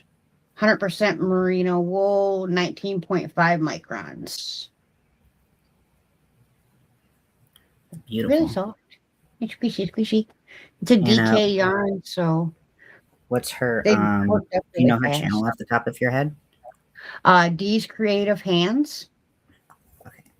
Let me get her channel tag and I'll drop it in the chat. Zach is here. He said hi Ian, hi Bridget. Hi Zach. Hello, Zach. Her and I had done a swap. I sent her a bag and she sent me some hand dyed yarn. That's great. I love swaps. They're so nice. I definitely wish I did them more. I'm weird. I would rather spend my time and my talent making something for someone than than spend my money. Yep, absolutely. I don't think that's weird at all. Unless, well, I mean, I guess my channel identifies me as a weirdo, so maybe I can't be like, I'm not weird. Uh, use Creative Hands Crochet for pretty yarn and contest. Okay, Zach says he's taking a break tonight, but back to his project tomorrow. And it's kind of a TBD depending on the weather and stuff. But Mhm. Zach and I might be going live tomorrow on his channel if anyone wants to come hang out. Chris says, cool, good to not get burned out doing too much too fast. Absolutely. It's so easy to get burned out or, try to fit a lot in and then lose your crojo. At least for me. Mhm. Or have I your was, table get piled high to the sky, and then you go, "Oh, I don't know what to do next." yeah, I was talking to Crystal, Hook That Yarn, and I was like, and this was maybe like 2 weeks ago, and I was like, I still think I'm in recovery from Halloween. So like ended in October, and like I kept on trying to like start new things, and I was tired. Like we did so much for the Cal that I just, oh my gosh, took a lot of steam out of me. Well, Zach, that's super sweet. He says, Bridget, you and Ian have been the biggest motivation to me. Been trying to cheer him on as best I can, without being pushy. I don't want him to feel like I'm going to be disappointed if he doesn't. Mm-hmm. I feel the same. It's, because you can't force creativity and the creative process, Yeah. and you when people are finding hobbies, like you don't want to force them to do it because it totally erases the whole point of a hobby, which is fun. So Right. Mm.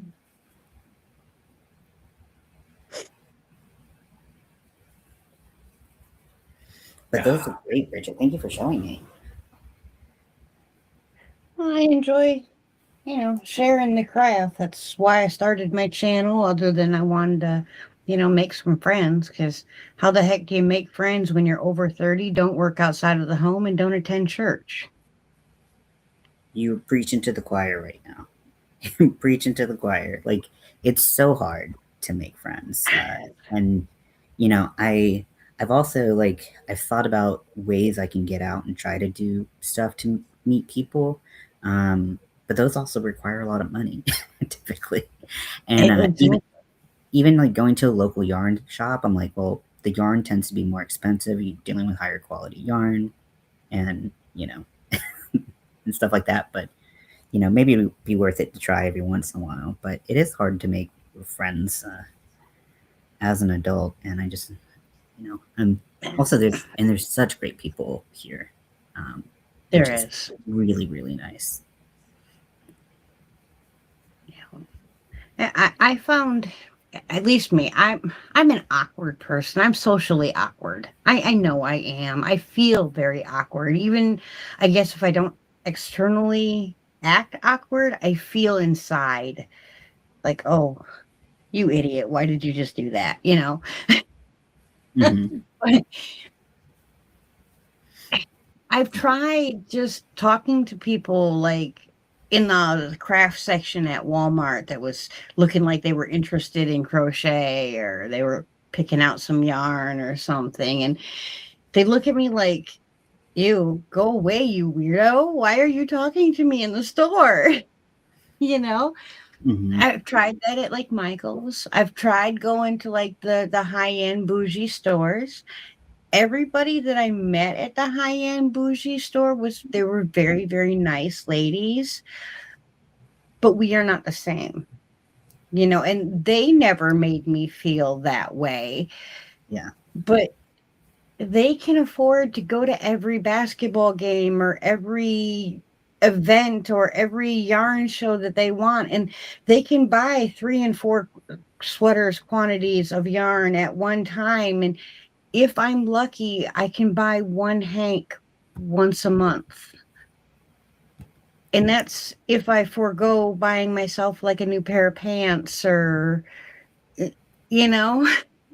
Yes. I am picking up what you're putting down 110% because I Oh, am yeah, there. they never made me feel that way. They never made me feel lesser or like I didn't belong, but I knew that I didn't really belong. Yeah. Yeah. I think that that is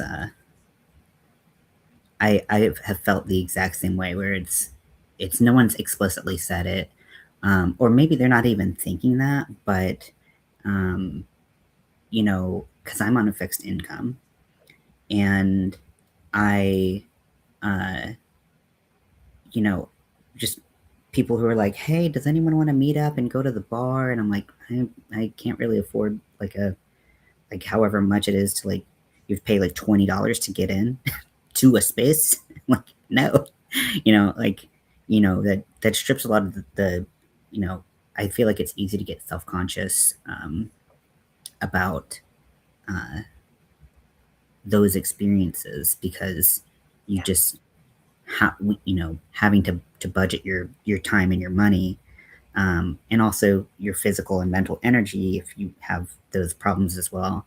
Um, it's just another challenge to face. Because like I go to this 12-step group and people would want to go get coffee afterwards, or go shopping afterwards or whatever, and like I can afford to go get a fancy coffee like once a month because coffee is expensive. Why is coffee expensive? Um, and Mhm. you want to be there and participate, but you also don't want to seem out of place because you're getting a water while everyone's getting a coffee and a $12 muffin. So Right? I totally understand what you're saying. Where Yeah. that, I'm the type, I don't go get the $12 coffee. I learn how to make it at home. mm-hmm, yeah. 'Cause I make 5-cent no. coffee. I'll drink whatever sludge you put in front of me, but yeah, just the the principle of going out anywhere is going to cost you money, is going to stuff like that. So luckily, one thing I like about LA that I definitely don't think was possible in Raleigh. um I like there's so much more to do for free here, but it's just finding the right people to go out for free. Like there's a lot of like lakes and stuff to like walk around, and um, free museums and stuff. Right. And so maybe one day I'll figure out how to find people to do that stuff with. But Right. until then, and it definitely does get harder the more um, the smaller of a city or town you live in, Yeah. because smaller pool. I even tried, And it's I put a yes. thing on Facebook, it's like, hey, does anyone want to have like a crafting meetup? Here's the things I do, and to me, I was saying, these are all the things I do. So basically, everybody is welcome. It doesn't matter what you do. But it ended up making people think that they weren't at the same level that I was. So they weren't comfortable with crafting with me. And I wasn't trying to project that at all. I was just saying, hey, I do this, this, this, this, this, this, and this. So everybody's welcome. Come as you are, bring your Mhm. craft, let's craft. Yeah. Yeah, it didn't, like, well, shoot. I totally understand that, and sometimes I think that there um, can appear to be like this skill level barrier to entry to certain crafts that intimidates some people, even when you don't mean to put it, it's, because people have faced it elsewhere, they think that that's going to be with their experience with you. Because I remember when I lived in Charlotte, I really liked the Meetup app. I tried to create a meetup for myself when I lived in like the suburbs of Raleigh, but you have to pay to start a meetup, which is bullshit. It's anyways.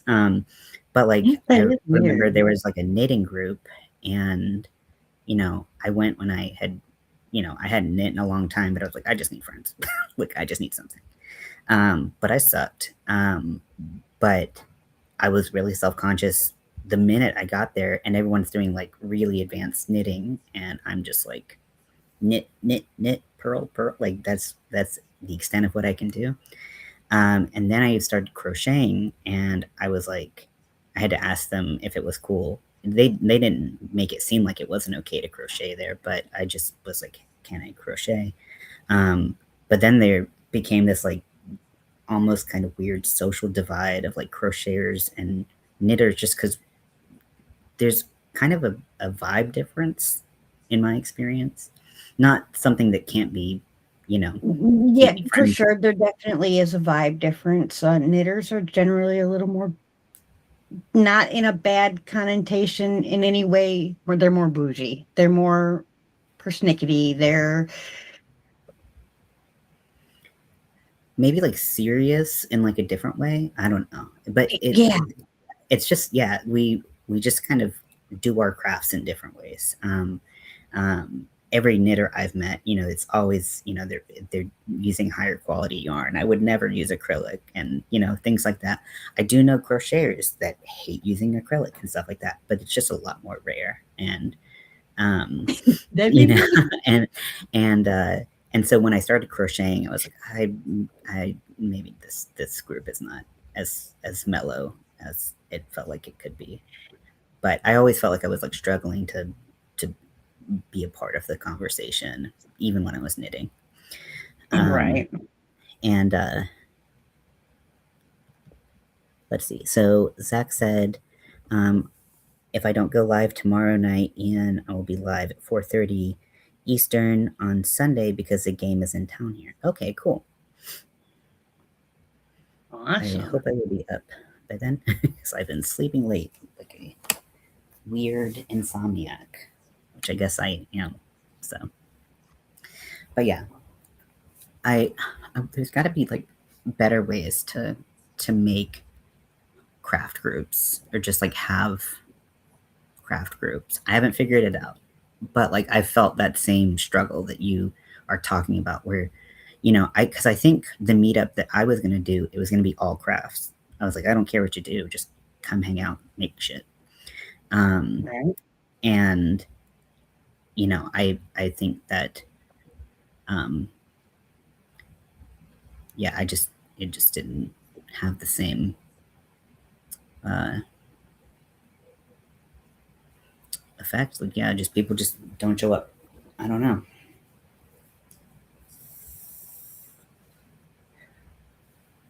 I think for me, I have a good bit of acrylic now. I've been stashing down for like 6 years, trying to get it all out of my Um, house. Good for Because you. when I first started, of course, all I knew was acrylic, and I didn't understand that certain yarns are better for certain project than other yarns. Mhm. That's a learning thing. You got to learn as you go. Absolutely. And so I just bought whatever was on clearance. Hmm. I mean, if you only got $50 and you can get $50 and you can get 5 bags of yarn worth other than, two balls of yarn, you're going to go with the 5 bags every time, right? Hmm. So I did. Now I've got a lot of it. Unfortunately, my very favorite thing to make, the thing that makes my heart go pitter patter, is wearables. In South Carolina, acrylic don't work. Hell no. You were asking for swamp ass, swamp everything. So, yeah. And I'm not a blanket maker. Yeah, me neither. I'll never be. And even wearables, I have just because they're generally larger. I do very few. But you're right. I mean, learning to pick the yarn for the appropriate yarn for the project and your budget, is something that you kind of have to think about. Um, so I totally understand. Let's see. Zach said, I'm socially awkward. I'm shy in public unless I'm with my parents or my brother. So I don't socialize a lot unless it's on here. Yeah. Yeah. Yeah. Totally get that. That the first and only time someone from YouTube has seen me in the wild. Hmm. I went to Hobby Lobby one day, just a random Hobby Lobby I'd never been to before, ain't been to since. Walked in, was checking to see if it was like clearance time of year, checking to see if they had anything. And all Hmm. of a sudden I hear, I know you. That's cool. I just don't pay no attention to that because a lot of people think they know who I am. They think I went to church with them, or they think that I used to work with them, or I don't know. I guess I have one of those faces. Hmm. So I didn't pay no attention at first, and then I hear it again. I know you, and I go, "Oh, people think they know me all the time." She goes, "No, you're Queen's Crafts Bridget." I'm like, uh, uh, uh, uh, uh, uh, hi. Okay, have a nice day. Bye. I would not know what to do. You handled that better than I would. Like, oh, this AI. Not following me. I have met in person. I met Granny D, and I met the late great David Browning, because we were all in North Carolina. So we just arranged to meet up. And when I lived in Charlotte, Granny D lived like a little over an hour away from me. Right. And then I think David lived in Wilmington, and just made his way to Charlotte one day. Um, and so yeah, we went and we hung out. And actually, I've met up with Granny D twice.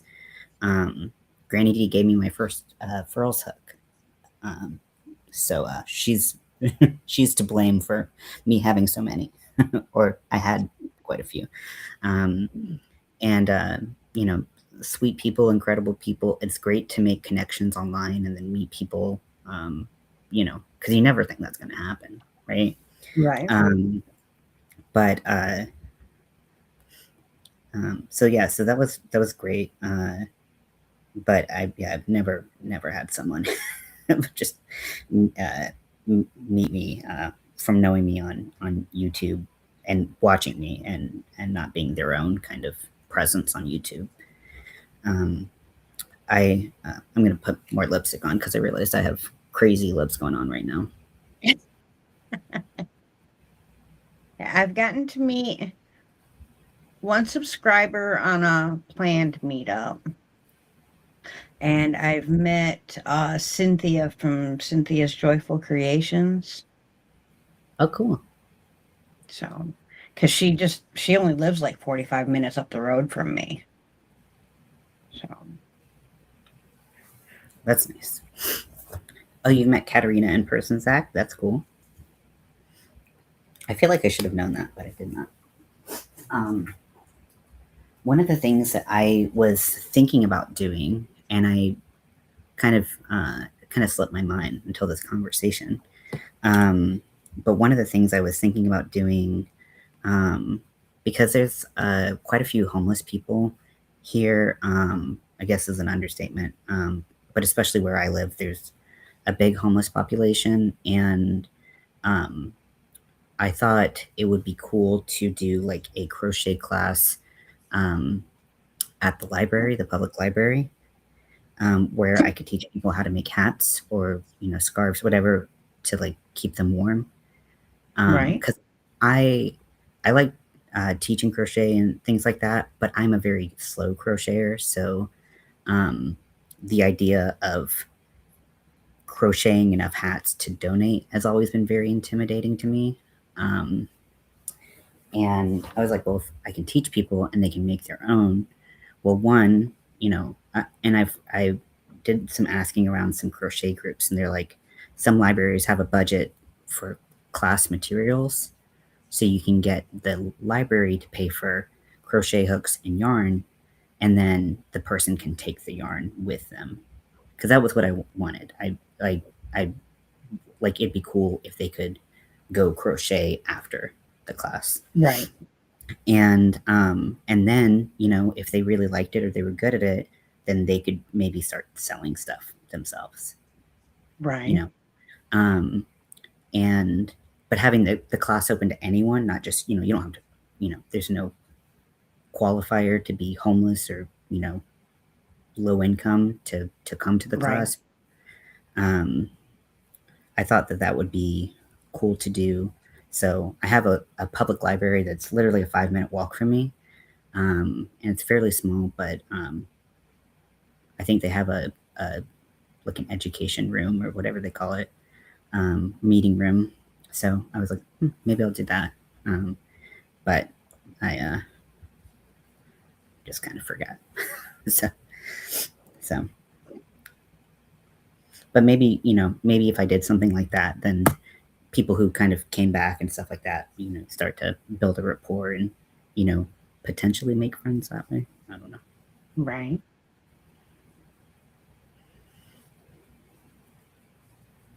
Yeah, I got myself, well, I didn't get myself. It was bought for me. The Addy King or the Addy Express. I want to get Mm-hmm. the Addy King so that I can crank out hats and scarf sets to Mm-hmm. donate Mm-hmm. because I can crank a lot faster than I can knit or crochet. Yes. And for Um, donations, I like to keep them in my car. And that way, because we see a lot of, the panhandlers on the side of the road and stuff like that, or, you'll see a disabled vet on the side of the road or whatever. mm-hmm. And I like to be able to just stop and give them a hat and a scarf to keep them warm. So I keep some in my car all the time. That's great. So Um, are you have you tried a Centro? Are you like strictly Addy, or are you just kind of what gets the job done? um Dee sent me a Centro, which was really sweet of her. And within 20 scarves, I completely destroyed it. What do you mind if I Oh, ask well, what I pin? didn't, but Yeah, what pin size? Like what size was the? Because the small Centros are terrible in my experience. it was I've the bigger had one. the bigger one. Okay. Yeah, but like all the teeth on the inside, the teeth themselves was fine, but there Mm-hmm. was a bunch of like particles inside that you could see where it didn't mold right when they were making it. So it just Okay. like got all ate up and I tried to buy a new crank and all the cranks that were available as replacement parts on Amazon wouldn't work. They were all the wrong one, but she had gotten that particular machine off of that was that Temu Oh yeah. Timu Mm-hmm. people buy stuff off of. So I Yeah. don't know if it was a real Centro or if there's a knockoff Centro. I don't know. Do they knock off generic brands too? I think they knock off Probably. anything. Good night, Zach's mom. Good night, Zach's Mom. mom. Yeah. Uh, uh, I know that I bought one. I bought a full size Centro off of Timu, and it was my second one because I destroyed the first one because I used a drill, and never again. Horrible idea. I don't know how people keep machines with those. Um, and I know you can use like an electric screwdriver that's supposed to be better, but I just not worth the risk, personally. Yeah, the drill Um, is too powerful. The screwdriver isn't got the power that the drill does. yeah, and but but the second one, yeah, I had no problem with. But the smaller Centro, because I got the 28, which is similar size to the Addy Express. Those things are just not. made well. And if you look at the reviews and like what people in the, because I'm in a couple Facebook groups for knitting machines, and nobody says good things about the smaller ones. So like when I right now I have an AliExpress, which I don't use nearly as often as I thought I would. So who knows, I might sell it. But uh, but I've always felt like the larger Centro like worked for me. When I got my larger Centro off of Timu, the box didn't say Centro anywhere, and so That's I immediately was like, I got scammed. And then the machine itself said Centro, so it was like, did they just get like one that fell off the back of a truck and put it in like a generic box or something? I don't know. But I didn't have any problems with it. But they're so, because they're plastic, they're so they have to work so specifically. Uh, right. I feel like looking back, and if I ever had to get a machine again, I wouldn't get something off of any of those sites. I would make sure I got a legitimate one, just because it might be cheaper, but you're basically generally throwing that money into a pit because it's going to break very soon. Um, so that's just my experience. I I don't know if figured it's, just get the Addy, you know. yeah. Yeah, I mean, it pays for itself. I mean, it is an expensive machine, but sometimes it goes on sale, like a good sale. Okay, Zach says hockey game tomorrow is at 5:30 p.m. Thought it was later, so I'll be live at 6 p.m. Eastern. Sorry, Ian, I told you 8. It's okay, Zach. That's cool. Just shoot me a message when you want me to be up. Wake up. We got to go live. Yeah, roll out of bed, get on live, talk about hockey. Well, I mean, that's the one nice thing about our haircuts, right? That it don't take a whole lot to go, what? No. Yeah, yeah. This hair, this length, and my curl. The more I touch it, the worse it gets. So I just like, when I get out of the shower, I put like a little bit of mousse in it, and I'm like, I sleep on it, and usually it's good enough. But but yeah, if I try to re-wet it or something like that, it's just gonna be pissed off. Curly Yeah, hair curls has are temperamental. 90%. I'll scream, Ian, wake up, said Zach. Yeah, Zach, I might not hear you from from, from the East Coast, but can't hurt. Scream, get a bullhorn, Zach. You can do it.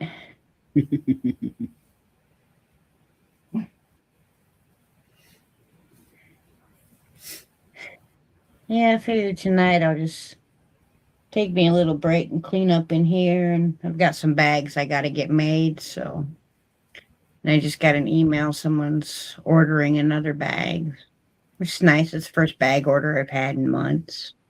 Oh, I'm glad you got that. Does yours come, do your orders come in waves? Like you'll get a couple orders and then we'll be dead for a little bit, and you know. They were for the longest time. And when I would get them, it would be like everybody ordered at the same time and Mhm, everybody was special ordering, right? So mhm, then I decided, you know what? I'm making so many bags special order, and I absolutely cannot stand if I make a bag and then it sits in my house for like a year. mhm, That breaks my heart. Even though I know it's completely irrational, it makes me feel like my bags aren't good enough. mhm, Even though the overwhelming evidence is they are. I've got a map over here where they've gone all over the freaking world. But mhm, that one bag sitting there being unloved is heavier on my mind than all the bags that have left here and are no longer around for me to see, you know? mhm, So like it was making me so depressed and not want to craft at all. mhm, So that's why I finally said, you know what? I'm not making bags no more unless they're special order, mhm. which made everyone go, oh, she's not making bags no more. Yeah, No, I I am. I understand. just Hmm. special order. You have to order what you want. Yeah. Unfortunately, most people don't know what they want until you show them it.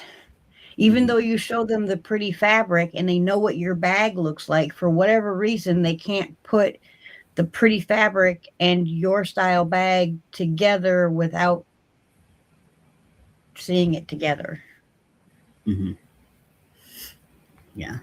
I'm kind of moving the other way with my stuff, which I has proven to be kind of, I don't know. It's I'm not sure how it's going, to be honest, because it's pretty recent. But I was doing all made to order stuff, and that means having all of the raw materials in stock to make anything at any time.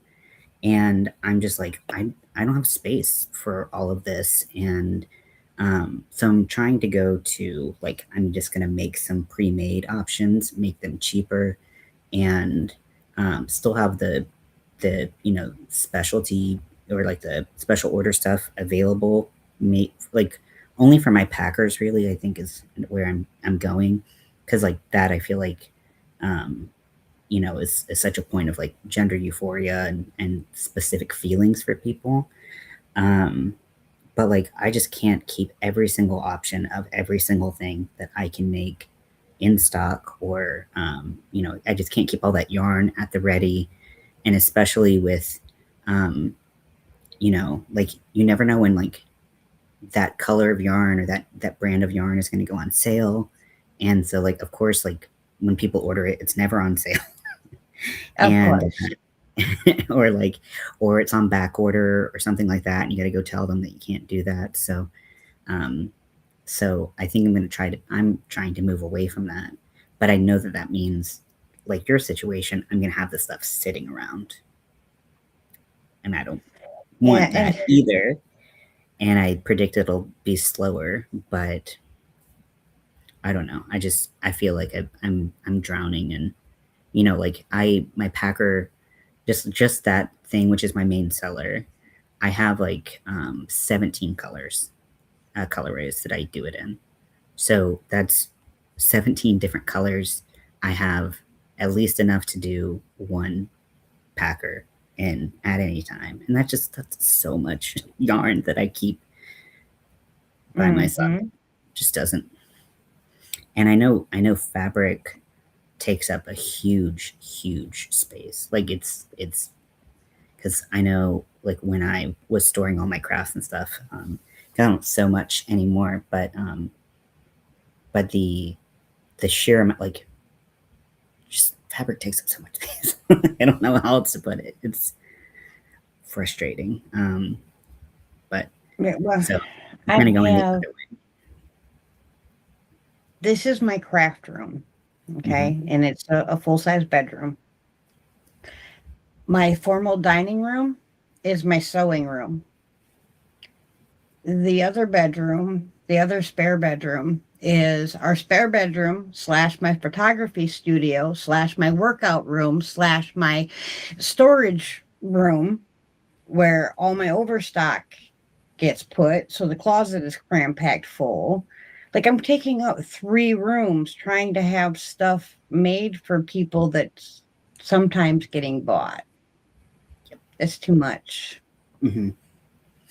Yeah, and I think it's important to note that, like, the emotional toll it has on you, and the way it makes you feel, like like you you feeling that way is totally valid. Um and if that takes the fun out of crafting to you, like, obviously it's great to make money doing what we love, but if you don't have the emotional steam to do it and keep going, Yeah. it's rough. So I And can. at the end of the day, I don't need to make money. Like making money on my crafts makes it easy for me to buy more crafts. Mhm. Like I didn't have to go, honey, I really want you to do a bunch of overtime so you can buy me a $900 spinning wheel. And oh yeah, another $350 spinning wheel. And oh, another $350 spinning wheel. And oh, this $150 spinning wheel. Not to mention that other $400 spinning wheel. Yeah. And one of those $350 spinning wheels I gave away for free. Yeah. Having your crafts be self-sustaining is great. It's great. Because he would do all that for me, but I would feel like a major jerk. Like mm-hmm. I've never been one of those women that wants my man to do everything for me. Like Mm-hmm. I want him to want to do those things, but I don't necessarily want him to do all of those things. Like Mm-hmm. I've always been way too independent for that. Yeah. It's wonderful that the spirit and the heart and the love is there. But when you don't have to use it and when you can be independent, I totally understand what you're saying. But yeah, without selling my bags, without selling my yarn or my yarn boxes or my fiber boxes, yeah, but that's okay. Like I have 1.5 billion crafts to do in this house. Like I can etch, I can engrave, I can paint, I can knit, crochet, spin, sew, weave. I'm good Mm-hmm. for the rest of my life, probably. So what are your top 3 favorite crafts? You can change that number to whatever fits. Spinning would definitely be my top. Mm-hmm. Because it's like doing an hour of yoga that you don't have to think about. Like you don't have to get into the next position. You're just Mm-hmm. namaste, So I love it. And you're creating, like watching the colors, like play with each other when you've dyed. And that's another one. I really love dyeing. I Mm. love dyeing fiber and yarn. It is so much fun to play with the colors, which is really weird because I can't match an outfit to save my life, but I can make some yarn. Gorgeous. And I don't know how do I know how to put the colors together there, but I can't put the colors together here or here. Zach says he likes diamond painting, crochet, and coloring. Yes, I'm an adult in color. That's great, Zach. I did until my As a hands craft. started hurting too bad. But then I don't know. I love knitting. I love crocheting. I absolutely love weaving. But I really, really love wood crafts, and I like to diamond paint. I love puzzles. All of the above. I love all of the crafts. Like if you can Mhm. show me how to do other than paper crafts. Now I love the look of paper crafts, but I have absolutely zero talent unless you tell me, okay, cut this to look exactly like this, and then put it here, and then this here, and then that there to make it look like this. Then I can monkey see, monkey do. I can do that.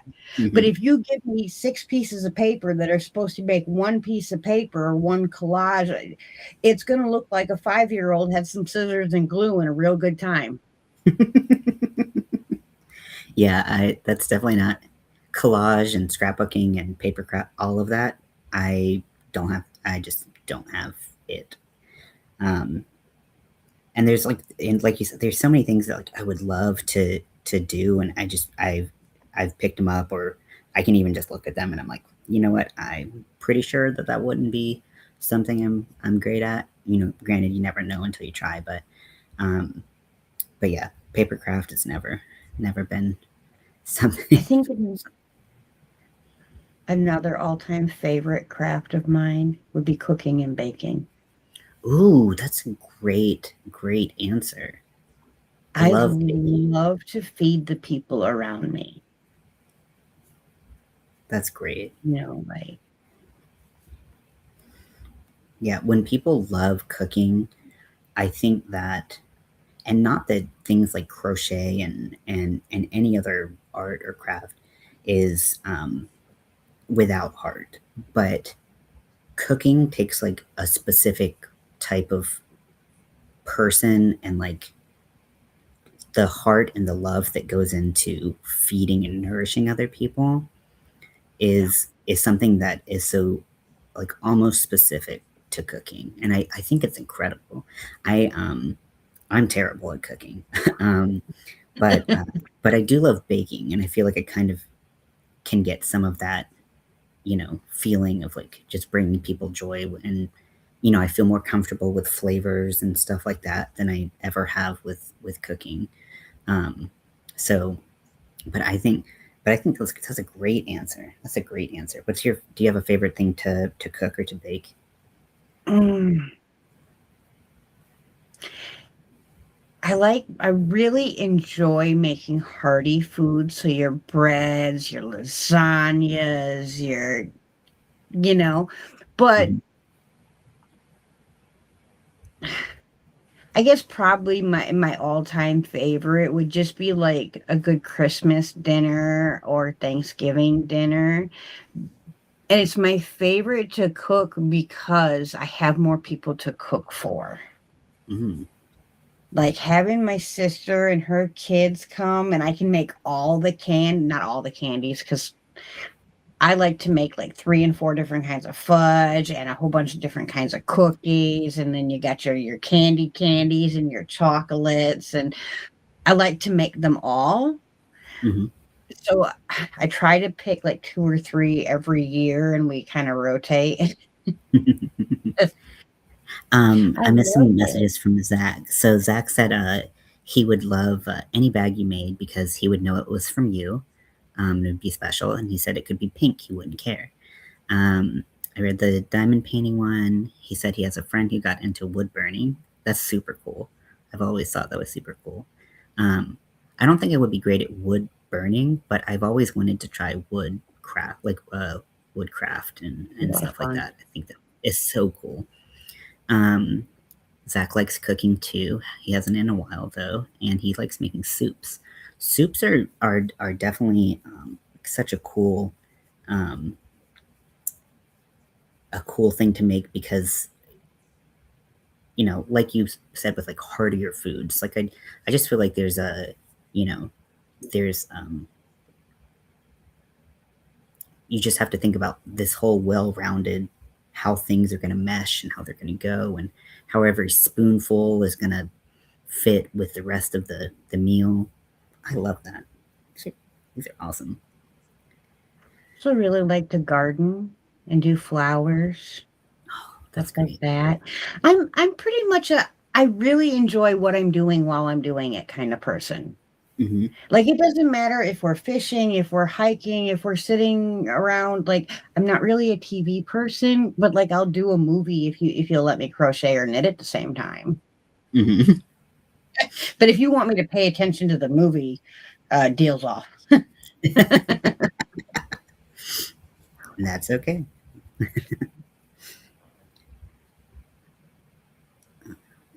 Counting real quick. Mom makes Yeah, homemade broth and freezes it. Oh, yummy. Yeah.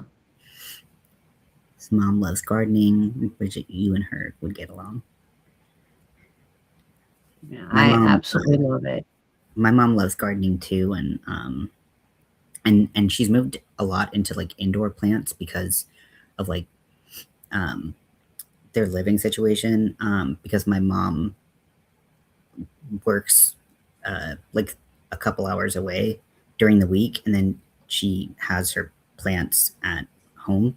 So like she only Right, sees her plants like 3 days a week, 2 or 3 days a week. So they have to be a little bit lower maintenance, I guess. right. So she's got a lot of indoor potted plants right now. Um, but both her and my grandma just have incredible green thumbs. Like it's insane. Or my grandma did have that. Like just, I mean, my grandma's garden was just beautiful and could grow anything. Always been impressed by that. I I did get into gardening for a little bit, and I really liked it. I had so much fun. And then I got depressed and everything died because I couldn't get out of bed. So now I'm like, you know what? Maybe this isn't the hobby for me. Just with the reality of my situation. But I still Right. enjoy plants quite a bit, like going to a botanical garden or something like that and seeing all the beautiful plants. I mean, just being in nature like that is just such a incredible experience. Yeah, I love being outdoors and among my animals and the trees. And I always said I felt more at peace with life and everything out in the woods than anything else. Absolutely. Zach said my mom was going to try another garden of veggies and fruit last year. It got ruined from a windstorm. A tree fell down on the garden and the shed. Oh no. Growing your own food, that's a whole different, you know, ball game of cool in my book. To be able to, watch something come from, a seed and then Yeah. eventually you can incorporate that into your cooking and stuff like that. Yeah, that's eventually I want to be able to be pretty much self-sustaining, where basically all I have to leave for is milk, because I'm not going to get a cow for, him to have milk once a month. And Hmm. I'm lactose intolerant, and I'm not going to drink goat milk because you. There was a cow farmer. We don't drink goat's milk. But I don't blame you. I'm glad everybody likes what they're like. Hmm. Um, but I want to be able to like can as much as possible and dehydrate. And like right now, I've got an herb garden, so I grow a lot of my own herbs and dehydrate all those and process them down, and it makes me feel good. I love And that. especially being it's like, you walk down this just the cereal aisle. You pick up a box and you turn it over you look at the nutritional facts, and right below the nutritional facts, there's this new thing that's on the box that never used to be there. It says contains biologically engineered foodstuffs. No, thank Mm. you. That never had to be in my cereal before or my crackers before. Why has it got to be in there now? Yeah, I the don't like that. ability to make your own everything that you can is incredible for so many reasons. Zach actually asked you a question. He said his mom's not good at growing tomatoes. Any tips on that, Bridget? Tomatoes generally, I think they like high pH in the soil. So I think I will have to look it up, and I can message you, Zach, for sure. But I think it is you can put like a bit of rusty something next to them, and that it'll leach into the soil and change the pH. But I will look it up so I know for sure.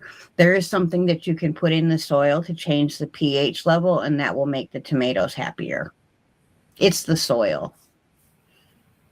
That's what I've heard of just the soil. Um, I couldn't remember if it was like really acidic or really basic, but I hadn't heard about the thing that you can put into it to change the to pH. But it makes sense. Very cool. Yeah, just like those hydrangeas the hydrangea flowers that are different colors depending on the pH level in the soil. If you Hmm. want them to be blue, if you put some rusting nails by their roots, they'll be blue.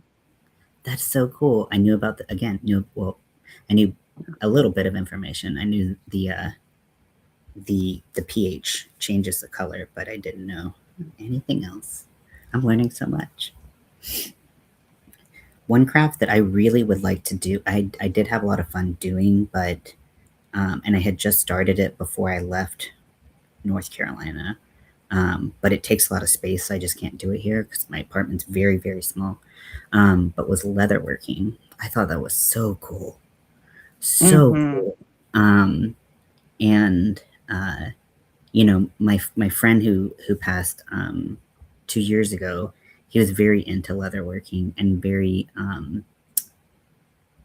into uh, his style of leatherworking was very Native American driven. He's the one who made the dream catcher there, um, and uh, I was going more on like more modern techniques and stuff like that when I was learning, because he was like and that like leather is can be difficult to get like needles through and stuff like that. Right. It's thick, it's hide, and he used thinner leather than I was using, but he was doing all of that by hand, like no machine, and he was a crazy person.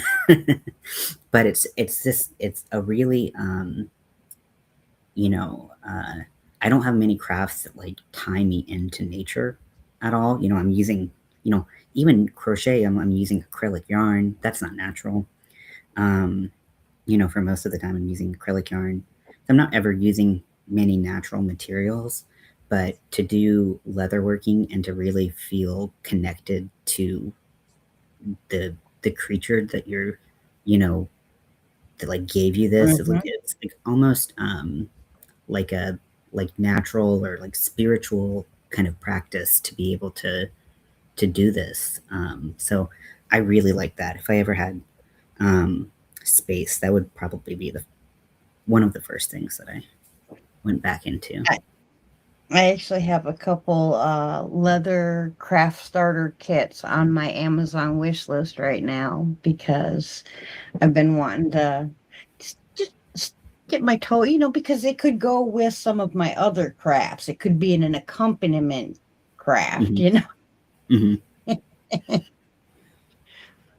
Yeah, it's super cool. Um, and I probably should have done one of those kits rather than being like, give me like half of a cow shoulder. um, it's like a huge piece of leather.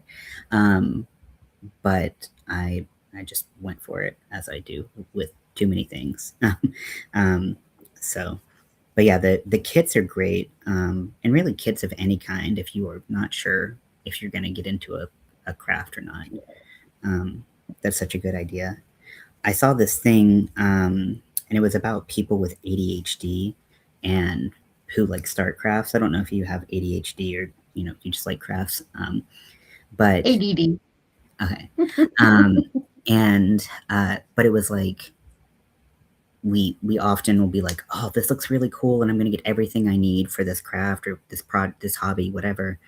And it was talking about how you can like start looking at things before you start them and before you order the things as like, do I want to try this as an activity? Like, oh, I want to try making my own candle once. Or like, do I want to dedicate a ton of time making the candles? And that can help you from like stockpiling all of these um, these different projects and stuff like that. Um, Yeah. and like, you know, to uh, you know, going too far with what you get. I'm in this Facebook group. Are you on Facebook? Hmm. So it's called, and I'll write the name of it when I find it. So it's called the ADHD Craft Swap and Shop, and it's so great because there's a lot of people who thought it was going to be a hobby, but it was an activity, and so they have all this stuff, and they're just trying to get rid of it. So we're all kind of in the same boat, but we're just sharing crafts. And I think it's a great idea to be in it, unless you uh, you know I are really gonna don't get need any more influence to try more crafts fair enough. because that's what it would do for me. I will Just, share the. yeah, I also make candles. I make my own soap. Mm-hmm.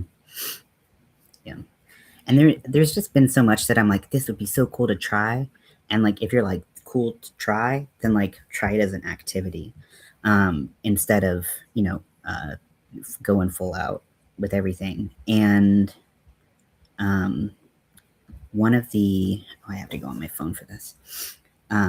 Leather is not cheap either. Yeah.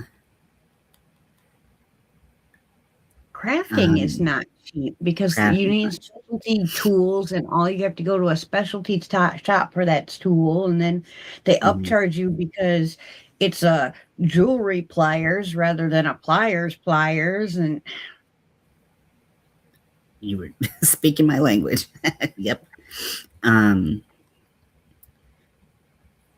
yeah. It's like, geez, it doesn't need to be like that. Okay, I can't just find the links. I'll just put the name. If anyone does want to join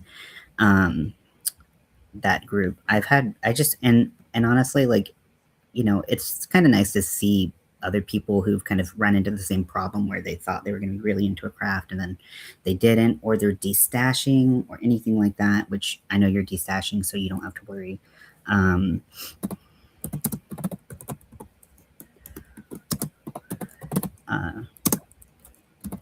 But there's just like no judgment if you're like, hey, I thought I would like this, and it's not like that. And you can sell stuff there. You can sell finished crafts and stuff. So any leftover bags or anything that you have, you might be able to sell there. But that's my sales pitch. I get so excited about things. I feel like I sound very pushy and salesy, but I never mean to. fine. Chris said, you can make mini baskets. That material is free and looks fun. Mini basket. I think that was a little while ago, though, so I forgot what we were talking about at the time. I'd like to learn basket weaving. Oh, I've done fabric woven baskets, but with the reed, I would like to learn how to weave baskets with the reed. Mm-hmm. And I did see this one thing. It was a subscription box, and I tend to stay away from them because I find that, usually they're never worth it, and you just spend more money, whatever. But in the vein of trying projects, trying crafts, but not buying everything but the kitchen sink to try it. So it's called Skill a Month. Have you heard of that? Yeah, I think I've seen something about it I think I've seen an ad on Facebook. Yeah, I think that's where I saw it too. But it's just like different crafts every month. They give you everything you need to make, like, the candle example, you can make 2 candles.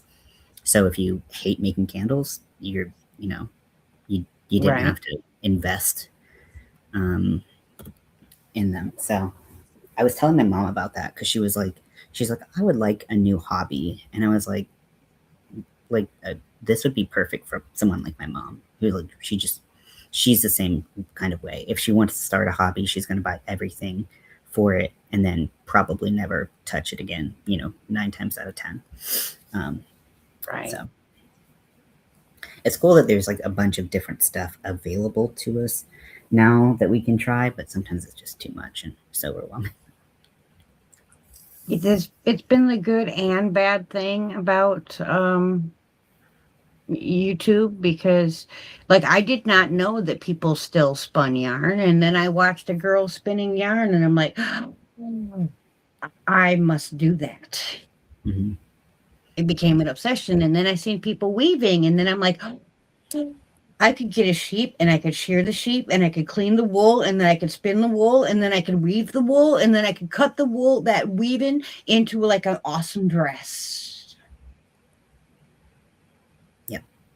Right. Like I've got it all. Like I have that kind of time.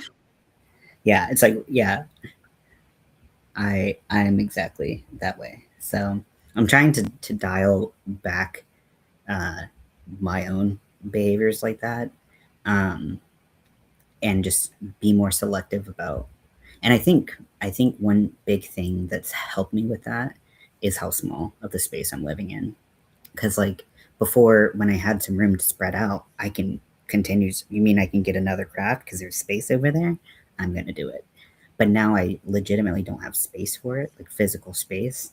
I also don't have a ton of money, so I have to be really selective considering both of those constraints. Right. And it's helped me from, going off the deep end sometimes.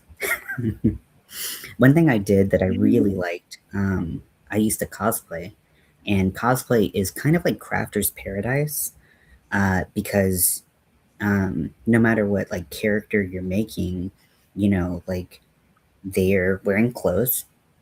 Probably, I don't know the character you're doing, but probably wearing clothes. All the characters I did wore clothes, and they might be wearing armor, so that's a whole different skill set of craft. They might have a weapon. That's a whole new skill set. Then you have to paint everything. That's another skill set. And so all of those things. So like you get this like all these crafts like itched. All these urges itched at once, and it's so rewarding to like pull them all together because at least in a lot of the things I do, there's not a whole lot of overlap where I'm gonna crochet and paint something or whatever. Um, but cosplay was cool because you could just be super crafty, and it just you know it it just fed all of those things. Um, but that takes a lot of time, money, and space, and I don't have two or Right. three things.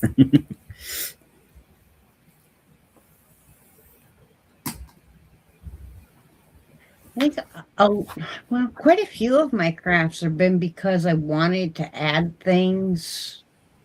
Like when I made my wedding dress, I wanted a belt on my wedding dress, but I didn't want just any belt. I wanted like a beaded belt.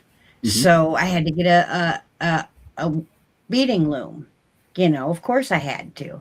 And well, then I also had to learn how to do peyote stitch because that is really cool and makes really awesome pictures. So, Hmm. I had to get all the beads to do that so that Yep. I could have the belt to go with the dress. Hmm. And of course, then I needed to macrame because, I needed a hand fasting rope for the wedding ceremony. So, of course, I needed to macrame, which meant I needed to spin.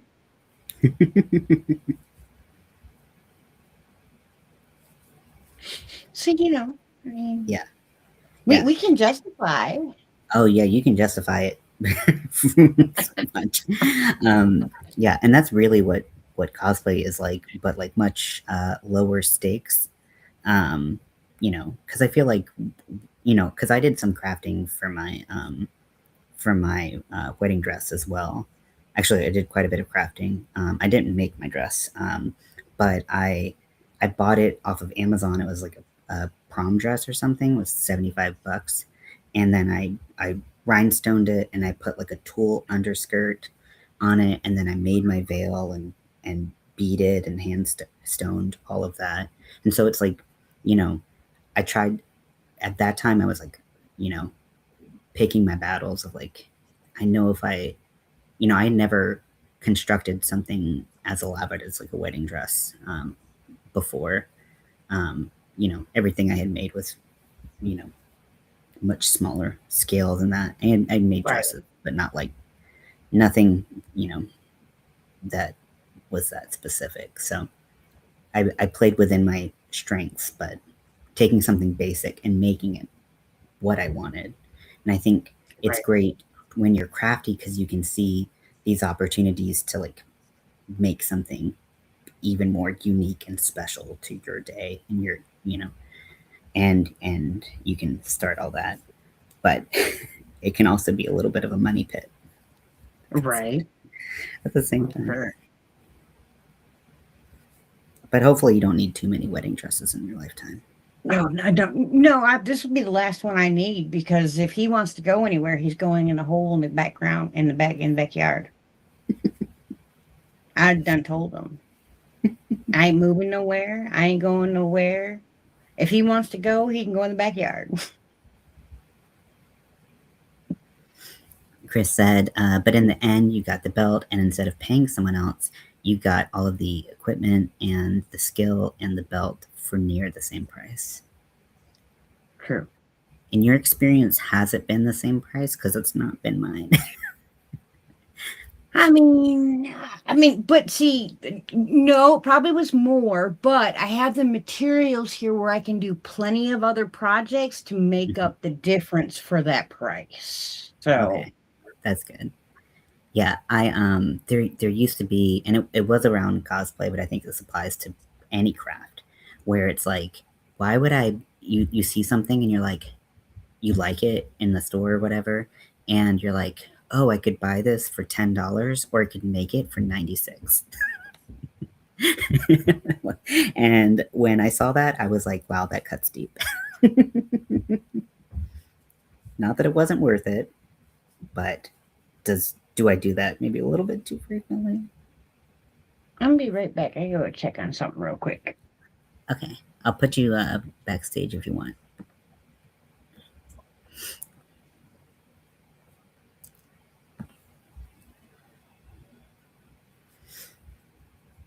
Yeah, it's definitely cool to be crafty, but can be pricey.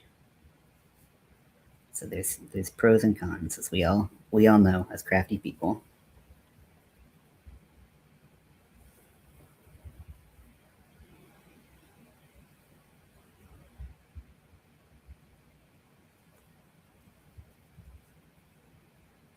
My hands are getting sweaty.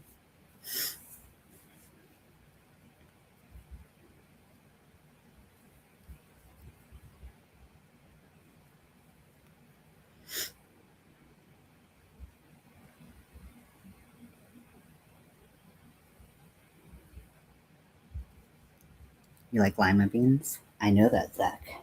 I like them too. I haven't had them in so long. I would love a lima bean. Well, several lima beans, not just one. Just like a random lima bean. I started, if you like beans, I don't think lima beans would be necessarily good in this, but you could try it. Probably wouldn't hurt. Um, it's a bean salad, and if I can make it, anybody can. And I guess like it's called like cowboy caviar or something. Um, but it's kidney beans, black eyed peas. Every recipe's a little bit um, different. But then it's onions, bell peppers, um, and then there's a lot of like seasonings and red wine vinegar. So like a nice like vinegar sauce in there, vinegar dressing, I guess. And I found it like just randomly on someone posted a recipe on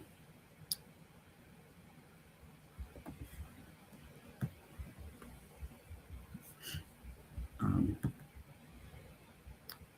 Facebook. Ugh, blogs. And tried to open a recipe just to share like the idea with you all, and it's just like the worst blog.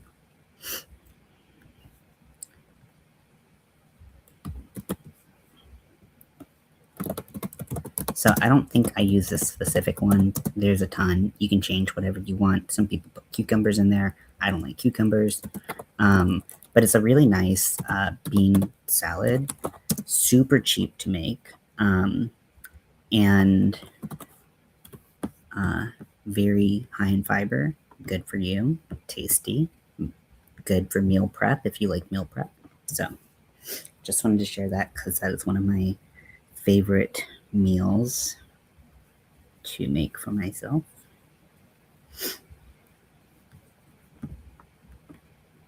Oh, Bridget's back.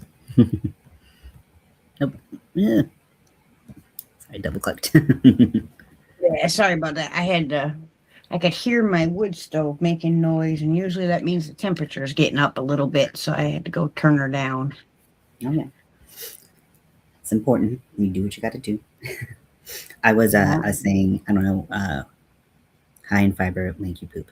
Yes, that is a normal human activity, Zach. And it's important to have fiber in your diet because it's good for you.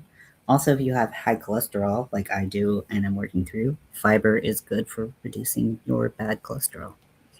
I was talking about a bean salad. It's called Cowboy Caviar. Mm-hmm. Um, and I found it like randomly, a recipe randomly on Facebook, and I've been making it for a couple months and make it every once in a while, and it's so good. I love beans. You know, could eat beans all the time. Depends on how they're done and in with what for me. Hmm. Like What's your go to bean or bean dish? I really like black beans. Hmm. Really love black beans. But I like Hispanic dishes, so refried beans are another one that get used a lot. I really Hmm. enjoy chili, so kidney beans get used quite a bit. Hmm. Um, I'm a weirdo and I absolutely love split pea soup Hmm. Same, same. and black bean soup. Wonderful.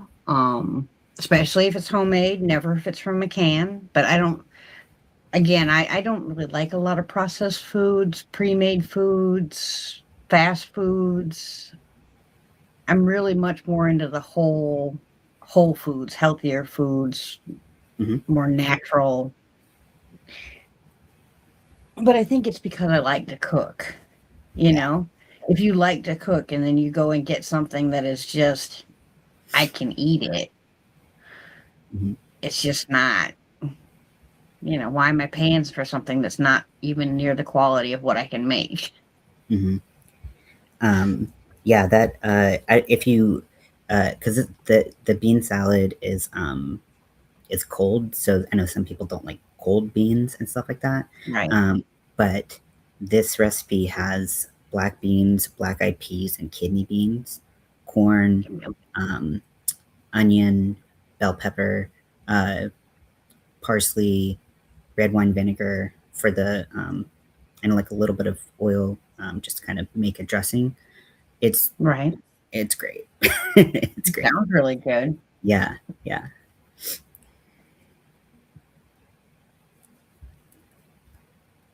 Yeah, like when I do have a garden, like in the summertime and stuff, like I'll end up cooking so that the king can eat, Mhm. but I eat my dinner in the yard, come straight off the plants.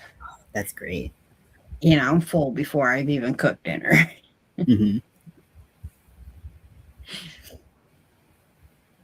That's how eventually I'll have it that way year round. I want all the fruit trees and I want, bushes and, where I can have different seasonal fruits and vegetables pretty much year round. Because living in South Carolina, other than maybe December and January, pretty much you can grow year round. And if you have a greenhouse, you can grow year round, Hmm. you know. Yeah.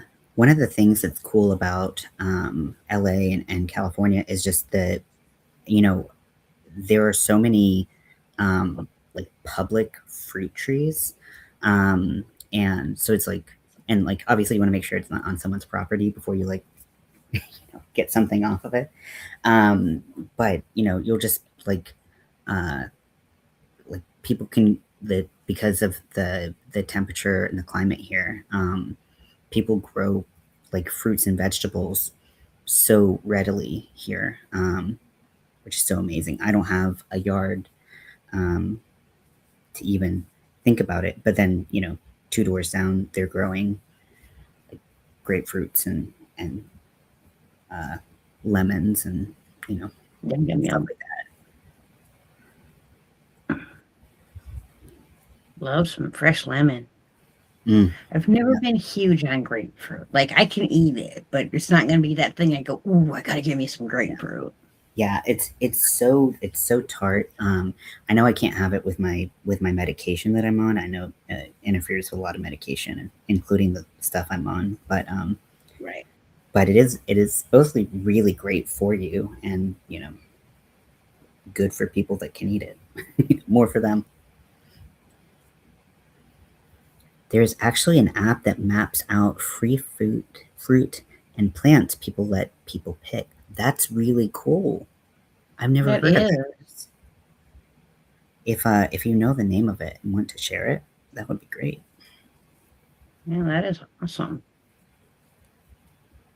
Actually, met a lady one time that someone was picking an apple off of a public tree.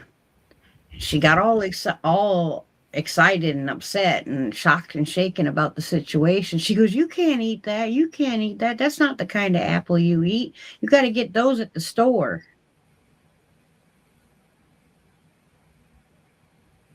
Apples you eat come from the store, not the tree." But then again, I've met people that thought hamburger was pork because it's called hamburger.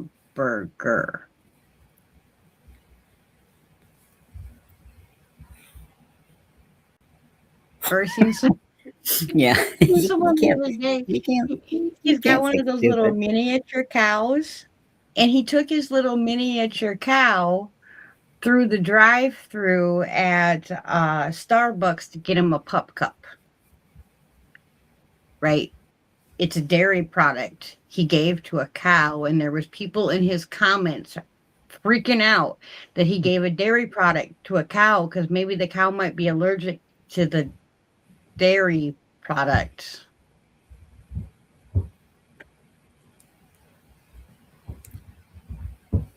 I'm like, and they allow these people out in public. Yeah, just like you're gonna get a timeout from the internet, and we're gonna sit you down with some educational videos on just commonsensical things because common Right. sense is not common. Life Um, in general. Where do things come from? I do follow this. She's a forager, and she's incredible, and she's so fun to watch. And her I guess like all across social media, she's known as like Black Forager. And so she'll one of her big things is she'll pull two plants or two fruits whatever that look very similar, and she'll be like, one of these is poison and one of these you can eat, because she's like big into foraging for your own food if you can. And it's really cool because I've just like learned so much, and I think it would be, here it's a lot less applicable.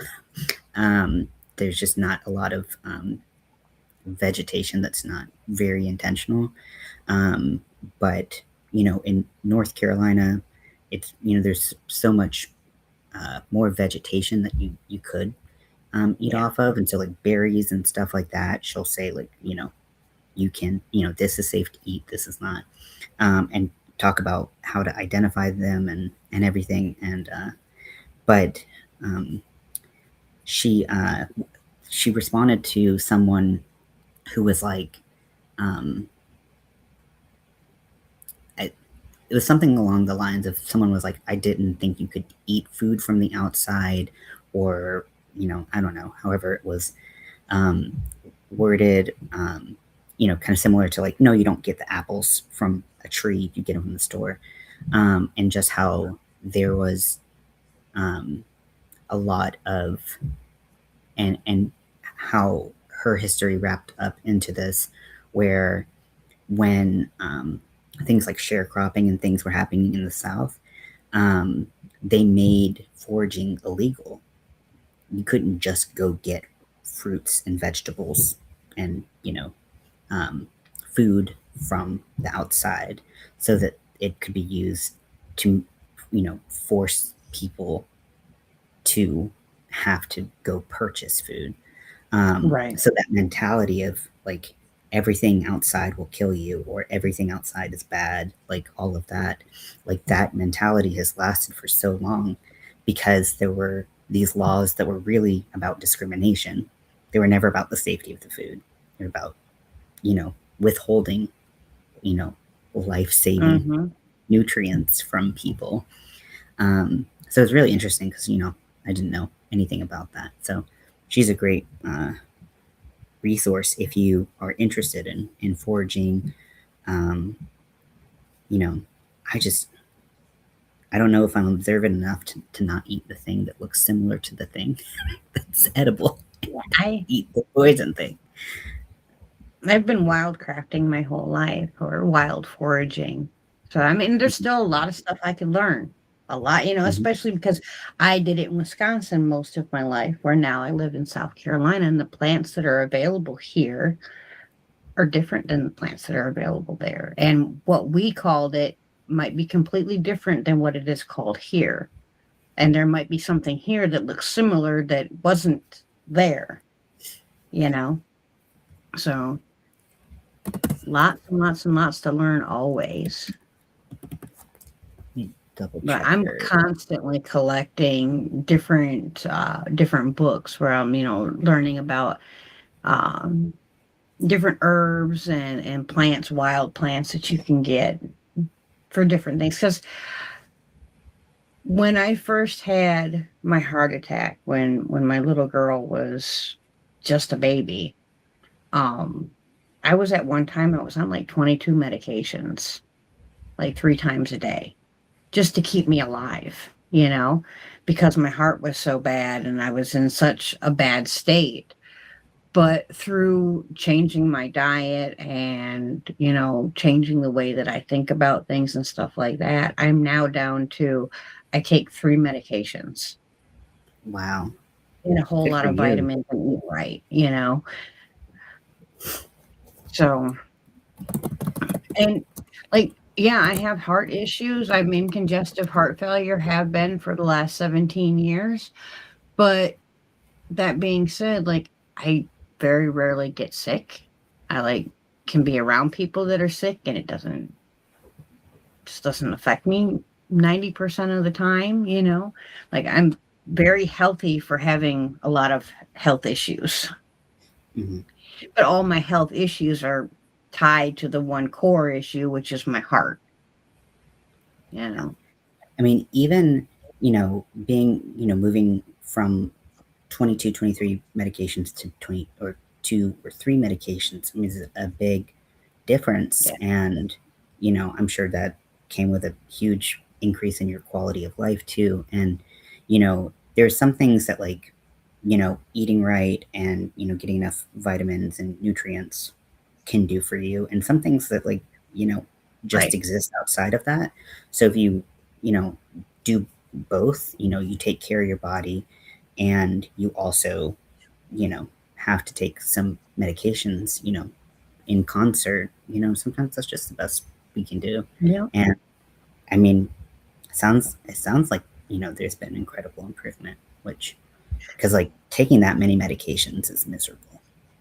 It is. It's not, it's And not. trying to eat when you're taking that many pills and swallowing that much, it's like you can't eat anything after you've taken that many meds.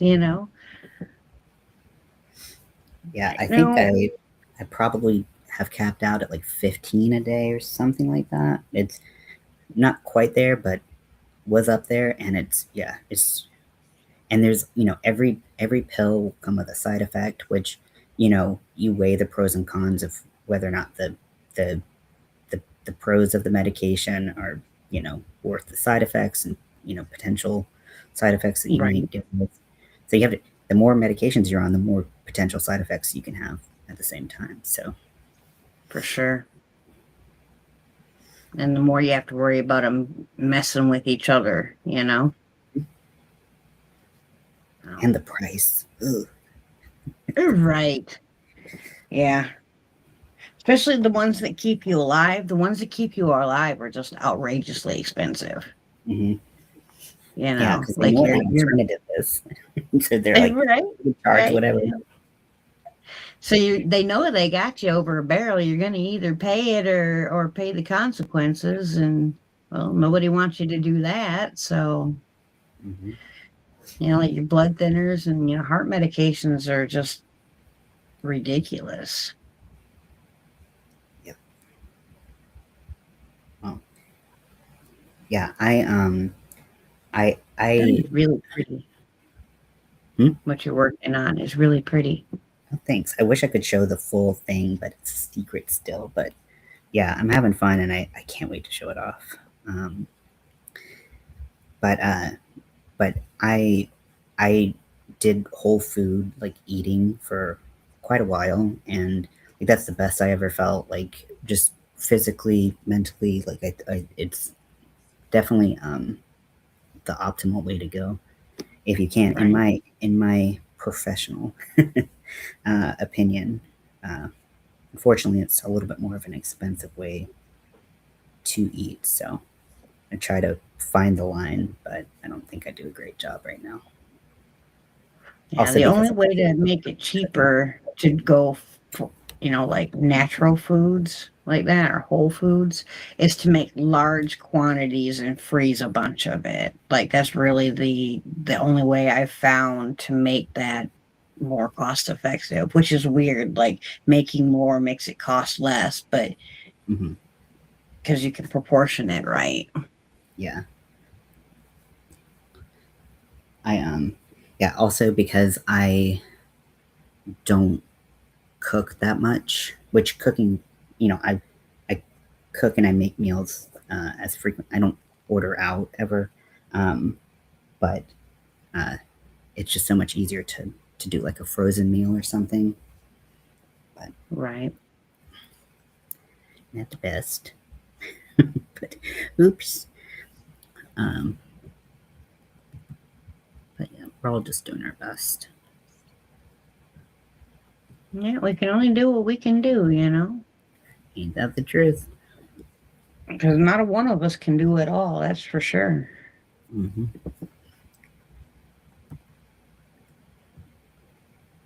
Although it still amazes me how things that I find are like you you're human, you should know that, you know? Like really, really educated people don't know those things, Hmm. you What are know? like So I always your biggest things that shock you when people don't know that?